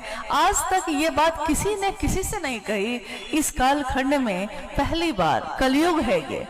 लोग कहते हैं बड़ा पाप है, यहाँ बड़ा व्यभिचार है, नहीं, धर्म से विमुख हो जाएगी, सारी दुनिया धर्म से विमुख हो रही है, गुरु शिष्य परंपरा भी जा रही है। लेकिन सोचिए तो शिव पुराण कितने साल पहले लिखा गया है, उसमें लिखा है कि जब सारा संसार धर्म से विमुख हो जाएगा, जब गुरु शिष्य परंपरा भी जाती रहेगी और नैतिकता का पतन हो जाएगा, पाप का बोलबाला हो जाएगा, ये सारी चीजें हो जाएंगी, सारी दुनिया के लोगों के लिए एकमात्र उपाय बचेगा नमः शिवाय, उसमें मंत्र है। साहब श्री ने क्या कहा, उन्होंने तो उस समय कोई शास्त्र भी नहीं पढ़ा था, उनको तो मालूम भी नहीं था, ये बात उन्होंने बार बार कही, लेकिन उन्होंने कहा शिव की शिष्यता एकमात्र उपाय, एकमात्र विकल्प है। अब कुछ भी हमारी चेतना में रोशनी नहीं ला सकता, कुछ क्षण के बाद सब साथ छोड़ेंगे, चाहे वो शरीरधारी गुरु हो या अपने हो, रिश्तेदार हो, जो हो। इसलिए कोशिश ये करनी है कि जैसा उन्होंने तीनों सूत्र में कहा है हम बिल्कुल वैसा करें। अमूमन लोग चर्चा के लिए जब आते हैं तो वो कहते हैं महादेव को प्रणाम, साहब दीदी को प्रणाम, साहब ने 3 सूत्र दिए हैं, दया, चर्चा, नमन, ठीक है अब आप सभी को प्रणाम कह के वो चले जाते हैं। ये बोलते हैं, ये तो अच्छी बात है, लेकिन दया मांगना सिर्फ बोलना नहीं है, दया मांगनी भी है, ये करना है हम लोगों को। शिव की चर्चा करनी है, लेकिन शिव की चर्चा किस लिए करनी है? क्या सिर्फ इसलिए कि लोग सुने कि हम कितना अच्छा बोलते हैं, या शिव की चर्चा इसलिए करनी है कि महादेव आपके मन में भी उतने ही गहरे हो जितना आपने दूसरे के मन में उनको बैठाने की कोशिश की है। महादेव आपके मन में भी प्रवेश करें और महादेव उसके मन में भी प्रवेश करें, स्वयं और समूह, खुद को भी और जो सुनते हैं उनको भी, दोनों का मन अगर शिव भाव से आप्लावित ना हो तो शिव की चर्चा का कोई अर्थ नहीं, कोई परिणाम नहीं। इसलिए शिव की चर्चा जब भी करिएगा महादेव से दया मांग के करिएगा, तो आप चाहे भीड़ में, लाखों की भीड़ में करिएगा तब भी, अकेले आदमी से करिएगा तब भी, आपका मन हमेशा संतुलित रहेगा, क्योंकि महादेव की दया का आश्रय लिया है आपने, महादेव को प्रणाम करने की विधा सीखी है आपने। मन झुकता है, मेरे दोनों हाथ ना भी रहे तब भी मेरा मन जिसको प्रणाम करता है, मेरा मन तो उसके लिए झुका ही रहेगा, मेरा सर झुका है, झुका ही रहेगा। किसके लिए? जिसको हम प्रेम करते हैं, जिस पे हमारी श्रद्धा होती है। नहीं, इसलिए ये विषय महादेव पे छोड़िए कि वो हमको क्या बनाएंगे। जैसा हमने सीखा, जो हमने जाना, हम उसके अनुसार करने की कोशिश करें। हर भोला संकीर्तन और जागरण भजन जो दीदी नीलम आनंद जी द्वारा रचित है, वो कैसे आया? गीता मौर्य हैं, लखनऊ से, जानना चाह रही है। शिव चर्चा जब हम शुरुआत करते हैं, साप्ताहिक चर्चा या एक दिवसीय चर्चा या शिव गुरु महोत्सव, या अपने घर में भी अपने लोगों के साथ बैठ के हम कभी कभी जब शिव चर्चा करते हैं हम लोग सब कोई, तो हम उसकी शुरुआत करते हैं हरा भोला, भोला भोला, हरा हरा, हरा शिवा, शिवा शिवा हरा हरा। ये उस समय की बात है जब साहब मधेपुरा से पटना आए और मधेपुरा तक यानी सन 1982 में जब वो मधेपुरा में शिव की चर्चा कर रहे थे, उस समय वो मजिस्ट्रेट थे वहाँ।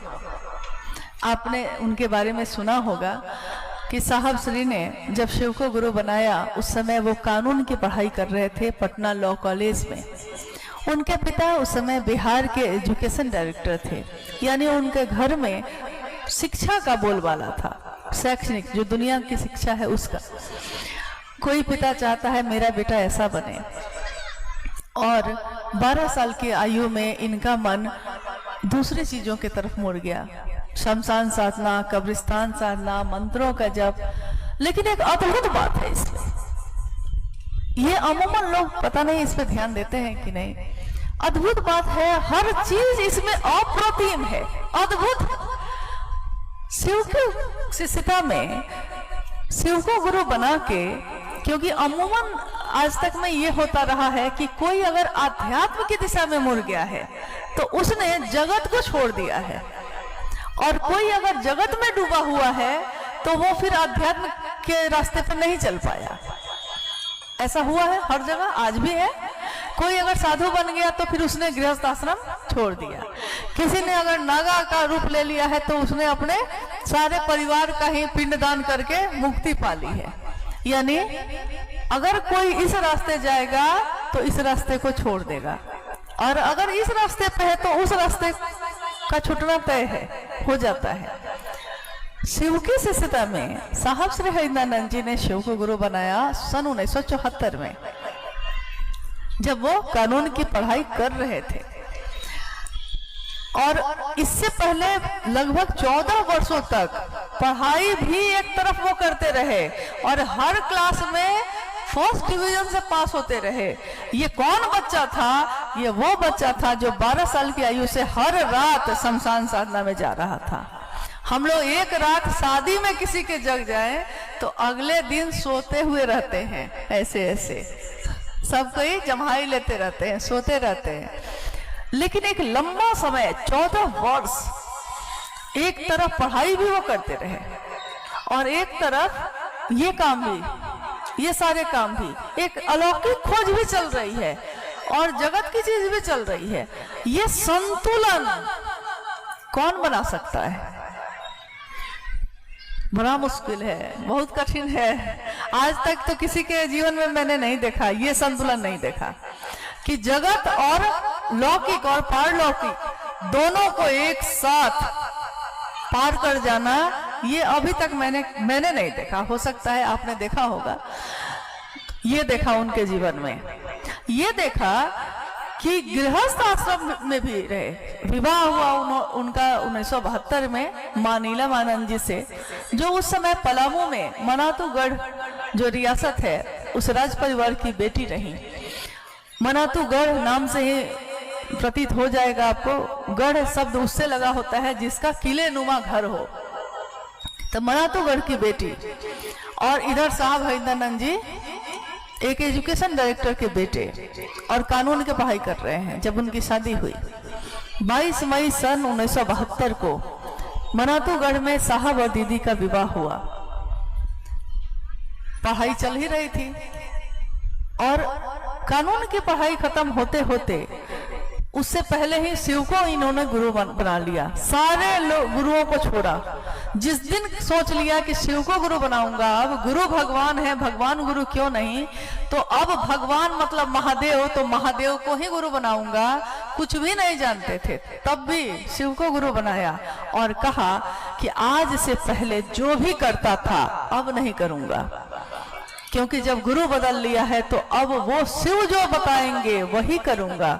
लेकिन वो शिव जो तस्वीर में नजर आते हैं वो उस रूप में आएंगे तो कुछ नहीं सीखूंगा। वो शिव जो शरीर में दिखते हैं, लोग जिनका रूप बना के घूमते हैं, उस तरह से आएंगे तब भी नहीं सीखूंगा। और वो शिव जब गुरु बना लिया उनको, तो अब इससे पहले जिस भी गुरु के द्वारा जो भी चीजें मैंने सीखी सब छोड़ता हूं। तो उन्होंने कहा कि अगर सज्जन का साथ छोड़िएगा कभी तो वो आपको तंग नहीं करेगा, किसी सज्जन आदमी से आपकी मित्रता है, मान लीजिए कि कोई बात हो गई, किसी बात से मनमुटाव हो गया और आपने उसका साथ छोड़ दिया, वो आपको तंग नहीं करेगा।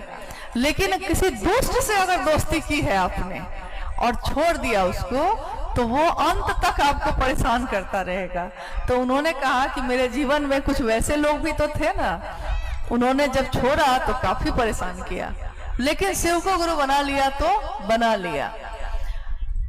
घटना आगे बढ़ती गई, उन्होंने मां नीलमानंद जी को पहली बार बताया, उन्होंने शिव को गुरु बनाया। और तब तक बिहार प्रशासनिक सेवा में जो परीक्षा इन्होंने दी, तो बीपीएससी की परीक्षा में ये उत्तीर्ण हुए और डिप्टी कलेक्टर के रूप में साहब श्री हरिंद्रानंद जी की पहली पोस्टिंग 2 महीने के लिए पहले गया में हुई, और उसके बाद पलामू में ही जो मनातू से पहले एक ब्लॉक था पाटन, वहां हुआ। बहुत सारी घटनाएं मां नीलमानंद और उस समय फिर तीनों बच्चे जो उनके जीवन में थे, तो उन सब के साथ घटनाएं चमत्कारिक होनी शुरू हो गई। पूरे इलाके में ये खबर थी कि जो मजिस्ट्रेट साहब, ये बीडीओ साहब, क्योंकि उस समय वो बीडीओ के पद पे वहां थे पाटन में, बीडीओ साहब जो आए हैं, जो नव युवक हैं, क्योंकि एकदम युवक थे, नव युवक हैं, लेकिन वो बहुत बड़े तांत्रिक हैं, क्योंकि चमत्कार को हम लोग हमेशा तंत्र से जोड़ते हैं। यहाँ चमत्कार मतलब जरूर कुछ अलौकिक चीज है, अलौकिक मतलब तंत्र है, तो तांत्रिक है, महातांत्रिक है। यहाँ तक कि जब वो मधेपुरा गए, तो मधेपुरा जाते जाते सब जगह में ये खबर हो गई कि लोग उनके घर के सामने से गुजरने से डरने लगे। लोगों को लगता था कि अगर उनके दरवाजे से गुजरेंगे सामने से और उन्होंने देख लिया, तो लोगों में ये बात फैल गई थी कि वो आदमी को भेड़ बना देते हैं। एक अफवाह उड़ गई, हाँ, एक अजीब तरह की बात, जबकि दूर दूर तक ऐसी कोई बात नहीं थी।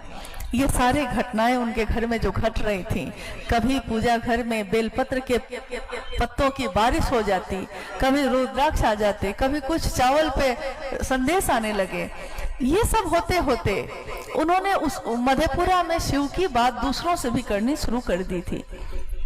कुछ लोगों ने शिव को गुरु बना लिया था, लेकिन जब वो मधेपुरा से पटना आए, उनकी पोस्टिंग फिर पटना में हुई, पुलिस कंट्रोल रूम के इंचार्ज के रूप में। जब वो वहां आए, तो वहां तो कोई शिव से उस समय नहीं था। साहब जैसा शिव की बात बताने वाला, उनके जैसा शिव का शिष्य, और उसके बावजूद 9 महीने तक वो लोगों से बोलते रहे, लेकिन किसी ने शिव को गुरु नहीं बनाया। एक दिन साहब ने भोजन छोड़ दिया और कहा मां नीलमानंद जी से कि नीलम, आज मैं खाना नहीं खाऊंगा, क्योंकि मेरे गुरु की बात ही जब नहीं हो पा रही है, तो मैं ये जीवन लेकर क्या करूंगा। मतलब ये भोजन मेरे लिए किस काम का, सब काम हो रहा है, महादेव की बात नहीं हो पा रही है। और उसी के अगले दिन एक पहले व्यक्ति, एक हरि काका थे जो अब शरीर में नहीं है, उन्होंने शिव को गुरु बनाया। फिर धीरे धीरे सिलसिला बढ़ चला। उसी के बाद आया शिवरात्रि का त्योहार। जैसे अभी हम लोग जब आज 2 फरवरी को यहाँ बात कर रहे हैं 2025, तो आने वाला है शिवरात्रि का त्योहार, यानी 26 फरवरी। शिव के शिष्य शिवरात्रि का त्योहार क्यों मनाते हैं? कुछ गुरु भाई गुरु बहनों के बीच ये प्रश्न भी उठता है, क्योंकि हरा भोला हरा शिवा की रचना कैसे हुई, इसी पे हम लोग अभी बात करने वाले हैं, जिसके कारण मैंने आपको ये बातें भी बताई ताकि समझने में थोड़ी आसानी होगी। जब मां नीलमानंद जी ने कहा कि हम लोगों को पटना में जिस डेरा में हम रहते हैं, सामने जो मैदान है, इसी तरह का मैदान था वहां, उन्होंने कहा क्यों नहीं हम लोग यहाँ पे एक ऐसी कार्यक्रम की नींव रखें जिसमें आसपास और बिल्डिंग के लोगों को बुलाते हैं और आप उन लोगों के बीच शिव चर्चा करिए, क्या पता उसमें से कुछ लोग शिव से हो जाए। शिवरात्रि का त्योहार आने वाला था, तो मां नीलमानंद जी ने कहा कि शिवरात्रि का ही आयोजन करते हैं। महादेव का आयोजन है, और शिव के बारे में तो आप जानते ही हैं कि ना उनके जन्म का पता आज तक किसी को है, और मृत्यु का तो की खबर अभी तक आई नहीं है। तो उनका विवाह का दिन मनाया जाता है। अन्य देवी देवताओं का जो शरीर में आए हैं, उनका नवमी या दिन मनाया जाता है जयंती के रूप में, लेकिन शिव का विवाह का दिन मनाया जाता है, शिव और शक्ति के मिलन का दिन। तो शिवरात्रि का आयोजन किया गया, घर घर में सबको बुलाया गया। लेकिन उस समय एक प्रश्न उठा कि इस आयोजन में हम लोग गाएंगे क्या। ये वो समय था, पूरे भारत में, लगभग उत्तर भारत में तो खासकर ये बात थी कि शिव के मंदिरों में भी, यहाँ तक कि भगवती के मंदिरों में भी जब भी कीर्तन होते या कोई चीज होती तो हरे रामा हरे कृष्णा का तो होता था, लेकिन शिव के नाम का या भगवती के नाम का उनके मंदिरों में भी नहीं हो रहा था। तो माँ नीलम आनंद जी ने कहा कि वो भोला है और हर लेते हैं हर दुख को, तो हरा भोला हर शिवा, ये पंक्ति उनके मन में जो कौन थी। और उस समय एक घटना हुई कि पूजा घर में कुछ कागज रखे हुए शिवलिंग के पास मिले। साहब ने उठाकर माँ नीलम आनंद जी को दिया और कहा कि नीलम, इस कागज पे तुम अपनी अनुभूति लिखो। माँ ने उस पे लिखा, मैं भी कुछ कहूँ। और उसके बाद जो हरा भोला की जो रचना थी, कुछ दिन के बाद जागा जागा महादेव जो जागरण भजन है उसकी रचना भी हुई। तो हरा भोला हरा शिवा की जो रचना माँ नीलम आनंद जी ने की, उस समय एक गीत जो बहुत लोगों को पसंद रहा है और फिल्म का गीत है, लेकिन उस गीत के भाव बड़े गहरे हैं। तो माँ नीलम आनंद जी ने उसी गीत के तर्ज पे ये हरा भोला हरा शिवा गाया उस शिवरात्रि में। गीत के बोल थे, फूल तुम्हें भेजा है खत में, फूल नहीं मेरा दिल है, प्रियतम मेरे तुम ये कहना लिखना, क्या ये तुम्हारे काबिल है। मतलब एक प्रेमी को एक खत, एक चिट्ठी लिखी जा रही है और उसमें वो लिख रही है कि फूल तुम्हें भेजा है खत में। खत है, ये चिट्ठी है, लेकिन इसमें जो रख के फूल मैंने भेजा है, ये फूल को फूल मत समझना, ये क्या समझना, ये मेरा दिल ही समझना कि मैंने दिल ही भेज दिया है। और ये भी लिखना कि क्या ये दिल तुम्हारे काबिल है। गीत के बोल फिल्मी थे, लेकिन भाव शिव के शिष्या नीलम आनंद के थे। उन्होंने अपने गुरु से ये संप्रेषण किया इस गीत के माध्यम से कि महादेव, क्या हम आपके लायक हैं और हम किसी अयोग्य नहीं हैं, अभिज्ञ हैं, अयोग्य हैं, लेकिन पतित हैं, आप तो पावन हैं। हम पतित हैं, आप पावन हैं, और दोनों मिल जाएं तो क्या होते हैं, पतित पावन। हम दीन हैं, आप बंधु हैं, और दोनों मिल जाएं तो क्या होता है, दीन बंधु। नहीं, हम अधम हैं, हम अज्ञानी हैं, आप तो ज्ञान के निधि अगम हैं। हम दोनों मिल जाएं तो क्या बनता है, गुरु और शिष्य का एक संबंध। तो ये गीत उस दिन पहली बार महाशिवरात्रि के आयोजन पे दीदी नीलम आनंद जी और वहां के शिव शिष्यों के द्वारा गाया गया। उसके बाद उसी माइक पे साहब श्री ने पहली बार खुले मैदान में शिव की चर्चा की। इसीलिए महाशिवरात्रि को शिव चर्चा का आरंभ भी माना जाता है धरती पे, क्योंकि उसी दिन पहली बार खुले मैदान में साहब ने शिव की चर्चा की। इसलिए शिव के शिष्य महाशिवरात्रि को मनाते हैं। उसमें भी शिव का गुरु कार्य हुआ, उसी से मतलब प्रारंभ तो मधेपुरा में हुआ, लेकिन उसमें कमरे में होता था, हॉल में होता था, खुले में बाहर वैसे लोगों के बीच जिन्होंने शिव को गुरु माना नहीं था। लेकिन उस दिन सबने अपने नाम की घोषणा की और कुछ दिनों बाद फिर जागा जागर महादेव हो जगादा महादेव जागरण भजन की रचना भी हुई। उस रचना में भी उसी कागज पे जब माँ नीलम आनंद लिखने लगी तो ये जागा जागा महादेव एक घटना हुई थी जिसमें ये सामने आया था। तो उनकी आंखों के सामने उस समय शिव के विभिन्न स्वरूप गुजरने लगे। कभी वो कपालिक के रूप में, कभी योगेश्वर के रूप में, कभी उमा के पति के रूप में, कभी निहंगी के रूप में, कभी परमेश्वर के रूप में, कभी ईश्वर के रूप में, कभी गुरु के रूप में, कभी दक्षिणामूर्ति के रूप में गुजरते चले गए। और माँ नीलम आनंद की कलम ने इस गीत की रचना की। शिव की शिष्यता में शिव की चर्चा पे सबसे ज्यादा बल दिया जाता है। स्वाभाविक है।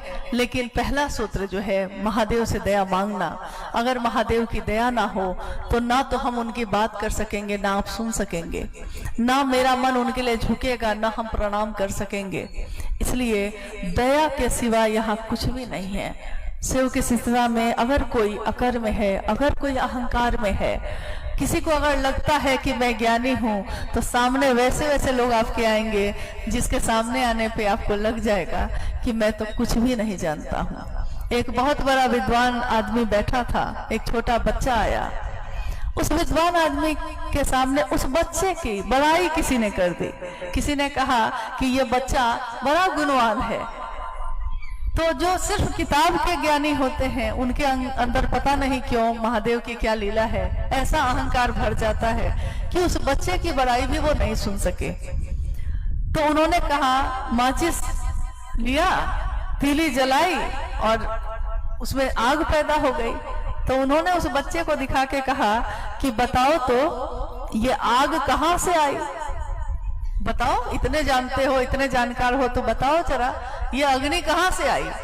उस बच्चे ने आगे बढ़ के एक फूंक मारी, अग्नि बुझ गई। तो उसने कहा कि मुझको नहीं पता कहाँ से आई थी, लेकिन आप बताइए कि कहाँ चली गई। तो इसको क्या कहिएगा, नहीं। और ये तो लखनऊ है, लखनऊ की तहजीब, यहाँ का व्यवहार विश्व प्रसिद्ध है।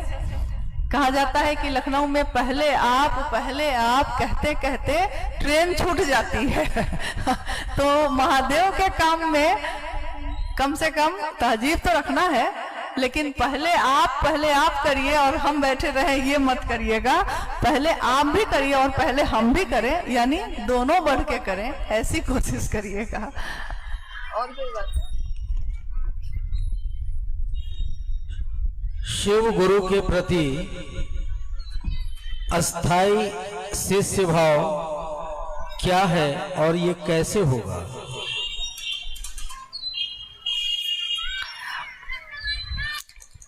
ये जो जिज्ञासा है कि शिव के लिए अस्थाई शिष्य भाव क्या है और कैसे होगा। अस्थाई उसको कहते हैं जिसमें परिवर्तन ना हो। मेरे आने से पहले एक गुरुबहन है नीलम जी, जो भजन गा रही थी, गीत थे, सत्यम शिवम सुंदरम। महादेव के लिए ही एकमात्र ये कहा गया कि हमारा आपका सत्य बदलता है। आज जो हमारा सत्य है कल बदल जाता है। आज हम जवान हैं, कुछ दिनों के बाद हम वृद्ध हो जाते हैं। आज बच्चा है, वो जवान हो जाता है। हमारी आंखों के सामने ही कोई पौधा बड़ा होता है, हर दिन हम उस पौधे को देखते हैं, लेकिन वो कैसे बड़ा होता है उसकी सच्चाई रोज बदल रही है। हमारी आंख उसको नहीं देख पाती। हमारा ही बच्चा हमारी आंखों के सामने पैदा हुआ था और जवान हो गया, मेरी आंखों के सामने हुआ, लेकिन वो कब हो गया, कैसे हुआ, उसका सत्य प्रति क्षण बदलता रहा मेरी आंखों के सामने, हमको दिखाई नहीं दिया। आज जिसको मित्र कहते हैं कल उससे दुश्मनी हो जाती है, और कल जिसको देखना भी नहीं चाहते हैं आज वो दिल से सबसे ज्यादा करीब हो जाता है।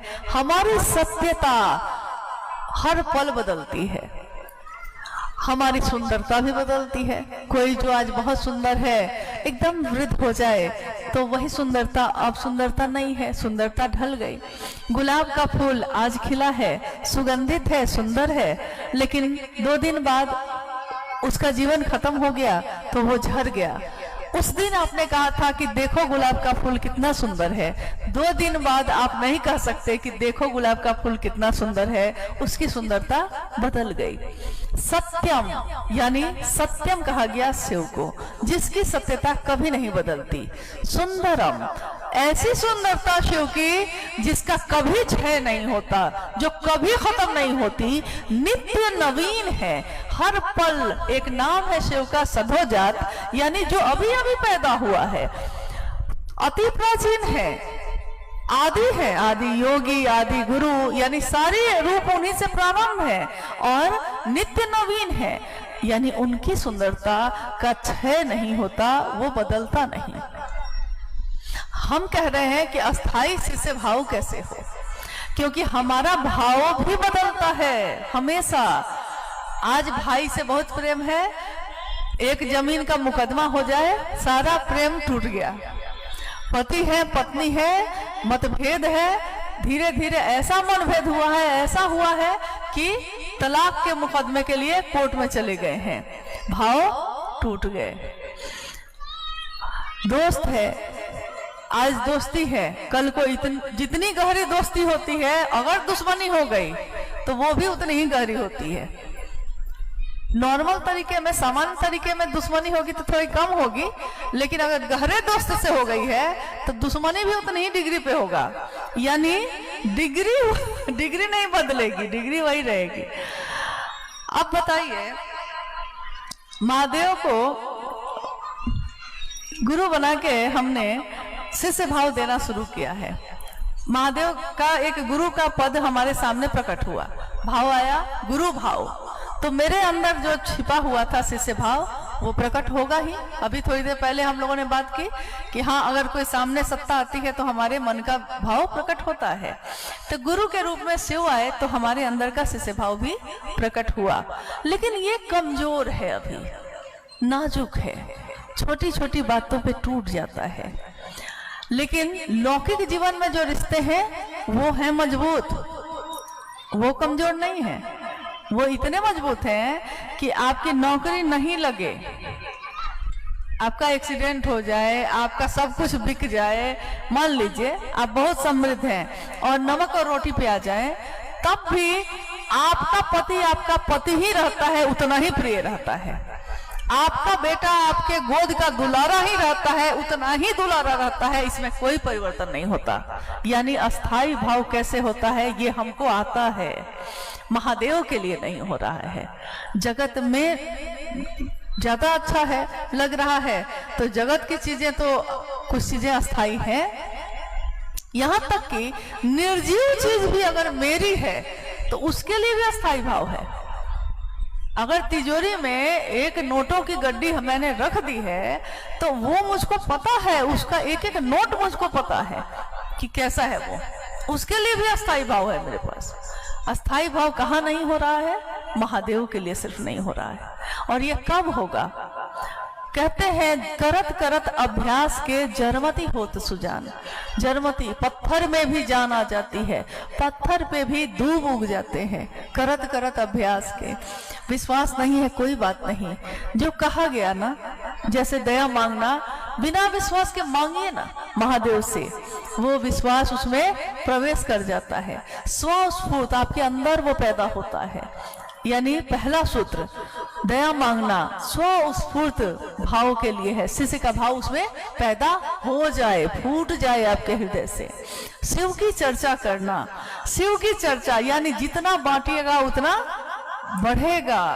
अभी प्रयागराज में हम लोग जब रुके, परसों जब पहुंचे, तो वहां के गुरु भाई गुरु बहन जो गुरु कार्य में निकल रहे थे, तो उसमें से एक गुरु बहन जो है, मैंने कहा कि थोड़ा पानी पिलाइएगा, तो उनको लगा होगा हम लोग के यहाँ तो संस्कृति है ना कि सिर्फ पानी कैसे दे दें, तो उन्होंने क्या किया कि कोई थाली नहीं मिली तो ट्रे में मतलब 10 पीस मिठाई, उतना ही मिक्सचर, उतना ही बिस्किट पूरा भर के लेके आ गए। तो मुझको लगा कि इतना हम कैसे खाएंगे। हम बोले उनको कि इतना हम कैसे खाएंगे, तो उन्होंने कहा कि प्रेम है हम लोग का, खा लीजिए। तो मैंने कहा कि भाई पूरा प्रेम अकेले खाएंगे तो बहुत गड़बड़ है, लेकिन अगर इस प्रेम को, आपके ट्रे वाले प्रेम को अगर बांट ले सारे लोगों में तो ये बढ़ेगा या सिर्फ एक आदमी? ये प्रेम बटेगा तो बढ़ेगा, एक आदमी में रहेगा तो एक ही आदमी में रह जाएगा ना, लेकिन अगर बट गया तो बढ़ेगा कि नहीं? तो सब कोई हंसने लगे, कहा कि हाँ बढ़ेगा। तो हम बोले तो आइए प्रेम को थोड़ा सा बांट लेते हैं हम लोग। तो हम लोगों ने सबने मिल बांट के उसको खा लिया। बात ये नहीं है कि मिठाई या नमकीन की, बात ये है कि शिव की बात, शिव की चर्चा हम जितना बांटेंगे वो बढ़ेगा या घटेगा। हम कितने भी अच्छे हों और हमने शिव को गुरु बना लिया है और अपने घर में चुपचाप बैठे हैं, कुछ भी नहीं कर रहे हैं उनके लिए, तो मेरी अच्छाई महादेव के लिए किस काम की? लेकिन अगर मैंने किसी से महादेव की बात की है तो अगर उसके दिल में दिया है महादेव को, तो मेरे दिल में ये प्रेम, ये गहराई, ये भाव बढ़ेगा कि घटेगा? भाव घटेगा कि बढ़ेगा? कुछ बांटे हैं ना आप, तो ये बांटने पे क्या होगा? बढ़ेगा ना। तो शिव की चर्चा यानी दूसरा सूत्र, शिव की बात दूसरों में बांटने के लिए करिए। इन्होंने सही कहा कि प्रेम की विधा है ये तीनों सूत्र। और तीसरा सूत्र यानी शिव को प्रणाम करना। तो आपने अगर शिष्यानुभूति पढ़ी होगी या साहब की चर्चा कभी सुनी होगी, तो उसमें आपने सुना होगा कि 24 घंटे में एक बार 108 की माला पे आप नमः शिवाय मंत्रानुक्रम से कर सकते हैं, यानी शिव को प्रणाम। आपके लौकिक कष्ट कम हो जाएंगे। लेकिन उसके साथ ये भी लिखा हुआ है कि शिव के शिष्यों के लिए सर्वोत्तम विधि है अजपा जप की, यानी सांसों की माला पे सिमरू में शिव का नाम। अभी एक गुरु बहन कोई भजन गा रही थी, आप ही गा रही थी ना, सांसों की माला पे, सांसों की माला पे मैं शिव का नाम सिमरन कर रही हूँ। क्या ये माला हमको कहीं से खरीदनी है? क्या ये माला टूट जाती है बीच में? क्या इसका धागा बदलना पड़ता है? नहीं, लेकिन इस सांस पे, हर सांस पे उस शिव का नाम हो जाए। श्वास श्वास में नाम ले, वृथा श्वास मत खो, न जाने इस सांस का आना फिर हो कि ना हो। कौन जानता है, सांस गई और नहीं आई तब? तो अगर गई तो महादेव के पास जाके रुक जाएगी, और आई और नहीं आई तब भी महादेव के पास रह जाएगी। यानी सांस पे अगर महादेव को प्रणाम कर लें तो सर्वोत्तम विधि है शिव के शिष्यों के लिए। बहुत बार हम लोग माला को तो पकड़ लिए हैं खूब बढ़िया से, लेकिन सर्वोत्तम विधि को भूल जा रहे हैं। तो अगर जितना ही देर आपका हो, टुकड़े टुकड़े में हो, जितनी देर मन ठहरे, कुछ भी करते हुए, चलते हुए, बैठे हुए, भोजन बनाते हुए, व्यापार के लिए आप दुकान पे बैठे हैं, अभी कोई नहीं है, खाली समय है, कभी भी सांस पे तो आप कहीं भी कभी भी कर सकते हैं ना महादेव को प्रणाम। महादेव का जैसा ध्यान आता है करके प्रणाम कर लीजिए महादेव को। कहते हैं झूठ भी बार बार कहा जाए तो सच बन जाता है। क्या महादेव को बार बार प्रणाम करना एक दिन सचमुच में प्रणाम नहीं होगा? महादेव को हो ही जाएगा। और जब ये तीनों सूत्र निस्वार्थ भाव से शिव के लिए करेंगे हम लोग, तो होगा ये अस्थाई शिष्य भाव। और अस्थाई शिष्य भाव यानी कि अब ये प्रेम की श्रेणी है। प्रेम जो टूटता नहीं कभी। प्रेम, कभी किसी का प्रेम टूटते सुना है? भाव टूटते हैं, प्रेम नहीं। प्रेम में लोग सूली पे चढ़ जाते हैं, चढ़ के सूली पे मंसूर बोला। एक मंसूर का जिक्र आता है कि जिसने बादशाह को कहा कि नहीं, तू खुदा नहीं है, खुदा तो कोई और है, अनद है, अंदर से बोलता है मेरे। लेकिन बादशाह तो राज्य में अपने कहवाए हुए था कि मैं ही खुदा हूं। तो उसको, मंसूर को सूली पे चढ़ा दिया गया सबके बीच। और कहते हैं सूली पे चढ़ के भी मंसूर ने कहा कि इश्क है ये। चढ़ के सूली पे मंसूर बोला, इश्क है ये, तमाशा नहीं है। ये तमाशा तो नहीं है कि खत्म हो जाएगा, ये तो इश्क है, इश्क बदलता नहीं है। किसी लड़के से किसी लड़की को हो जाए, समाज छोड़ देती है, परिवार छोड़ देती है, दुनिया छोड़ देती है, लेकिन उसको नहीं छोड़ती। प्रेम चाहे लैला का मजनू से हो जाए, हीर का रांझा से हो जाए, मीरा का कृष्ण से हो जाए, या शिष्य का अपने गुरु से हो जाए, प्रेम बदलता नहीं है। और प्रेम यानी अस्थाई शिष्य भाव। फिर वो ठहर जाता है अपने गुरु के लिए। फिर वो दूसरों के मन को रखने के लिए गुरु से बेईमानी नहीं करेगा। दूसरे मुझसे खुश रहे, दूसरे मुझसे खुश रहे, इसके लिए वो गुरु के कार्य में कोई समझौता नहीं करेगा। लोग छोड़ देंगे तो छोड़ देंगे, यहाँ कौन किसके साथ कब तक है, ऐसे तो छोड़ना ही है, सब छोड़ते ही है एक दूसरे का साथ। कौन यहाँ कब तक साथ निभाता है और कौन यहाँ प्यार करता है? अगर शिव प्यार ना करें तो यहाँ कोई नहीं करता। और अगर वो कर ले, जिनके प्रिय शिव होते हैं, अगर जिनके प्रिय शिव हो जाए, उनकी प्रियता बदलती है। आज शिव प्रिय हैं, कल बदल सकते हैं, लेकिन जो शिव के प्रिय हो जाते हैं उनकी प्रियता नहीं बदलती, क्योंकि अब शिव ने ही उनको पकड़ लिया है।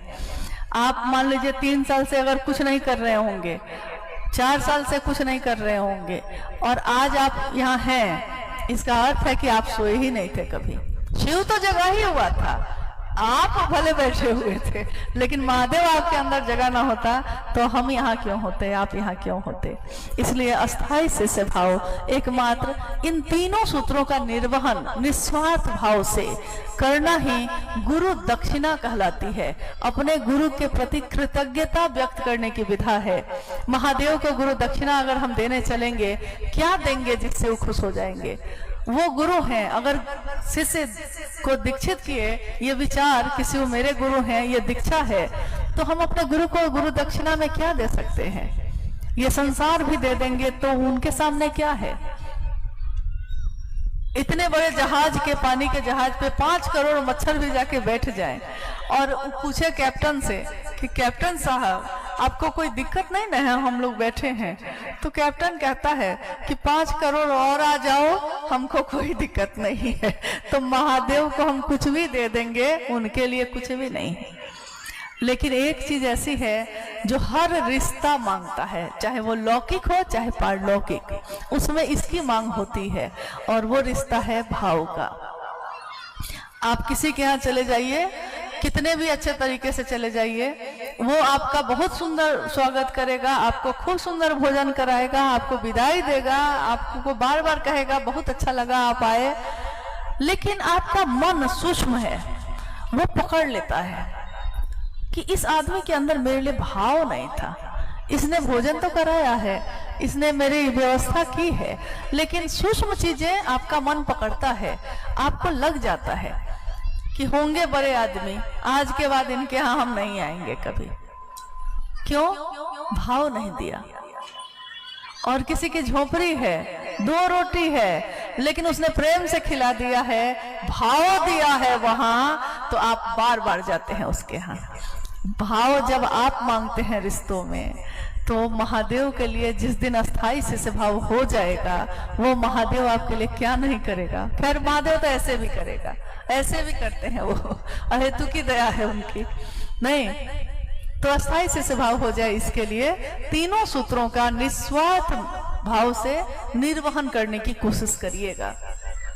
बाकी सब काम में तो हम लोग का स्वार्थ होता ही है, कम से कम इसमें हो जाए क्या। हाँ, एक अंतिम जिज्ञासा, महादेव को अपना गुरु बनाया है, शिव चर्चा में भी जाते हैं, ई महादेव अपने क्यों नहीं लगते हैं? ई महादेव, हाँ, महादेव अपने कैसे लगेंगे?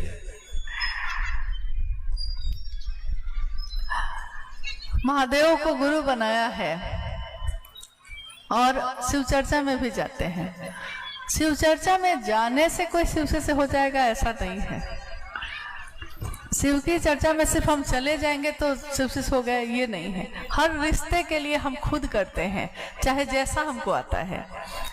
मुझको लगता है कल रात यहाँ बात हो रही थी, तो इस बात में मैंने कहा कि आपका अपना जो भी है, वो आधी रात में भी अगर आए आपके घर, तो रोटी आप खुद ही बनाते हैं। हो सकता है आपके बगल में जो रहता हो उसको ज्यादा अच्छा भोजन बनाने आता हो सकता है ना, ऐसा होता ही है। अब मुझको कहिएगा तो मुझको भोजन बनाने बहुत अच्छा नहीं आता है, हाँ सही सच्चाई है, ये बना लेते हैं लेकिन बहुत अच्छा नहीं आता।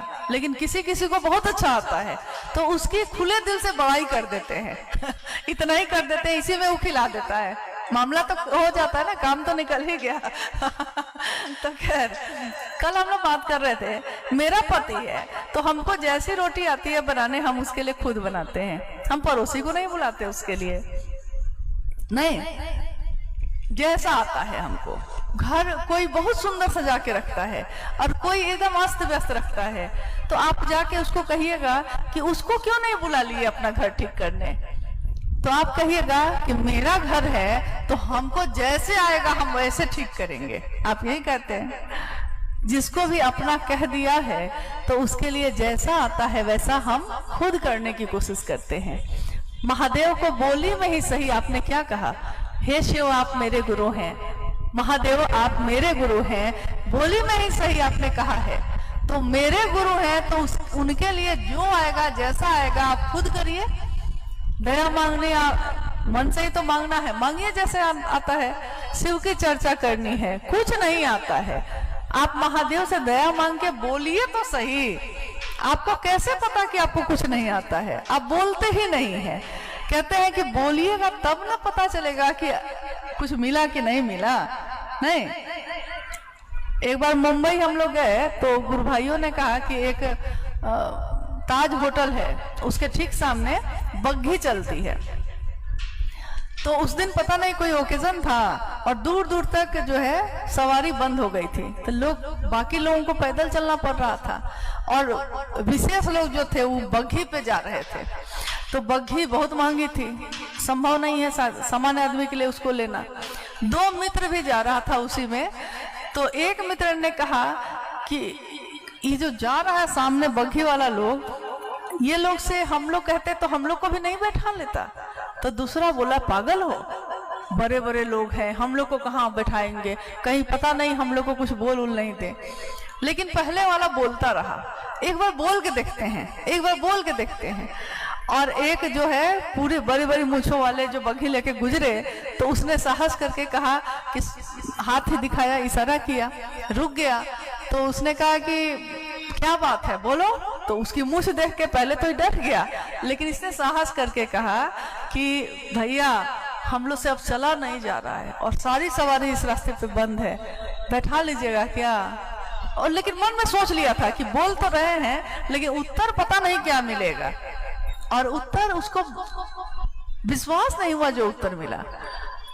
उस इतने बड़े दिल डोल वाले आदमी ने हाथ बढ़ा के उसको ऊपर खींच के कहा आ जाओ बैठो। हाँ हाँ छोड़ दूंगा। देखिए, अगर उसको देख के उसने सोचा होता कि क्या पता मेरे कहने पे मानेगा कि नहीं, तब तो पैदल चलते रहिए। आपके जीवन में हुआ होगा, आपने सामने पहनावा ओढ़ावा देख के या इस तरह के चीजों को देख के सोचा होगा क्या पता ये व्यक्ति शिव को गुरु बनाएगा कि नहीं, तो पहले ही संकोच में पड़ गए, बोलेंगे ही नहीं। अगर मना कर दिया तो भारी बेइज्जती हो जाएगी। अरे क्या बेइज्जती होगी, मेरा मान क्या मेरा अपमान क्या, क्या होगा, या तो मानेगा या नहीं मानेगा। लेकिन शिव की चर्चा खुद करिए, जितना आता है जैसा आता है, ताकि मेरे मन में शिष्य भाव गहरा हो। शिव चर्चा में जाते हैं, अच्छी बात है, शिव चर्चा में जाइए, शिव चर्चा करिए, लेकिन आपको जहां मौका मिले जरूर बोलिए। हम हर बात के लिए दूसरों से बात करते हैं। मेरा बेटा कलेक्टर हो जाए तो हमसे कोई पूछेगा नहीं, लेकिन हम फोन कर करके बोलेंगे कि मेरा बेटा ऐसा, मेरा सीना इतना फूल जाएगा उस समय। कुछ अच्छा चीज मेरे जीवन में हो तो हम खुद बताते हैं सबको। अगर मेरे मन में ये स्वाभिमान ना हो, मेरे मन में इस बात का गर्व नहीं है कि मैं शिव का शिष्य हूं, तो हम दूसरे के अंदर ये गर्व कैसे पैदा करेंगे। इसके लिए तो मेरे अंदर भी ये बात होनी चाहिए कि हाँ शिव मेरे गुरु हैं और वही रहेंगे। तभी ना आप दूसरे के अंदर भी दे पाइएगा, जो आपके दिल में होगा वही ना दूसरे को दीजिएगा।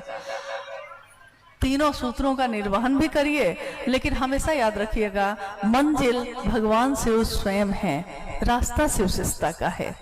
ये तीनों सूत्र उसमें मदद करते हैं, लेकिन ये तीनों सूत्र आपकी मंजिल नहीं है। हाँ, ये मदद करते हैं मंजिल तक पहुंचने में, आपको भटकने नहीं देंगे, आपको गिरने नहीं देंगे।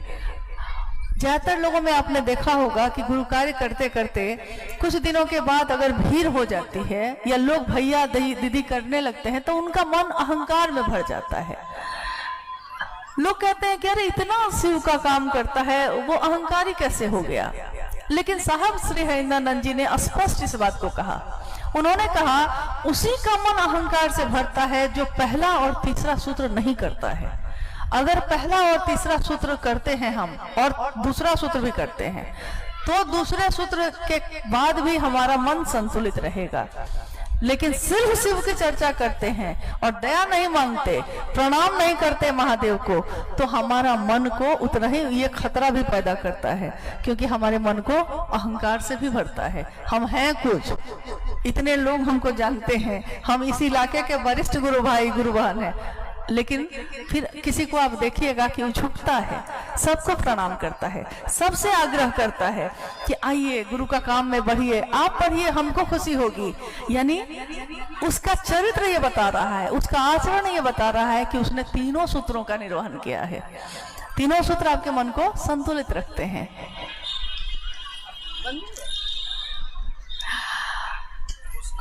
हाँ, अभी हम लोग के पास मंच पे, जो कि बहुत सौभाग्य की बात है, और हाँ, जिज्ञासाएं अभी बहुत है, लेकिन समय का भी है अभाव। एक समय पे सब कुछ खत्म हो तो ठीक रहता है।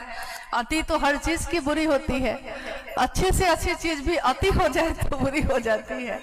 नहीं तो बहुत सारे गुरु भाई गुरु बहनों ने अपने नाम की घोषणा के लिए नाम भेजा है मंच पे। बहुत ही खुशी की बात है, बहुत सौभाग्य की बात है। हम सभी इन सभी नामों की घोषणा शिव के अंतरिक्ष साम्राज्य में प्रेषित करते हैं। कृपया दर्ज हो। जागा जागा महादेव। महादेव की दया से कोई अपने नाम की घोषणा करता है, लेकिन ये घोषणा ही उसके जीवन में दीक्षा का काम करता है। दीक्षा इसका अर्थ होता है इनिशिएशन, प्रारंभ करना, शुभारंभ। जिसने भी अपने नाम की घोषणा आज की है, हम सब का अपने गुरु शिव से दया की याचना है कि उनके जीवन को शिवमय करिए और उन सभी के जीवन को महादेव के रास्ते पे चलने के योग्य बनाइए। जैसा भी हम सब हैं, महादेव हम सबके गुरु हैं। हम सब के हर चीज को, जो भी कभी गलती होती है, कहीं सही होता है, कभी कुछ अच्छा, कभी कुछ बुरा होता है, महादेव सबको स्वीकार करिएगा और अपने दया के आश्रय में हम सबके मन को रखिए। हम सबका मन शिवमय हो, सुखमय हो, इसी की कामना के साथ आज का ये कार्यक्रम जो है, इससे हम लोग आप लोग से विदा ले रहे हैं। आप सभी के चरणों में प्रणाम है। आप सबको मेरा प्रणाम।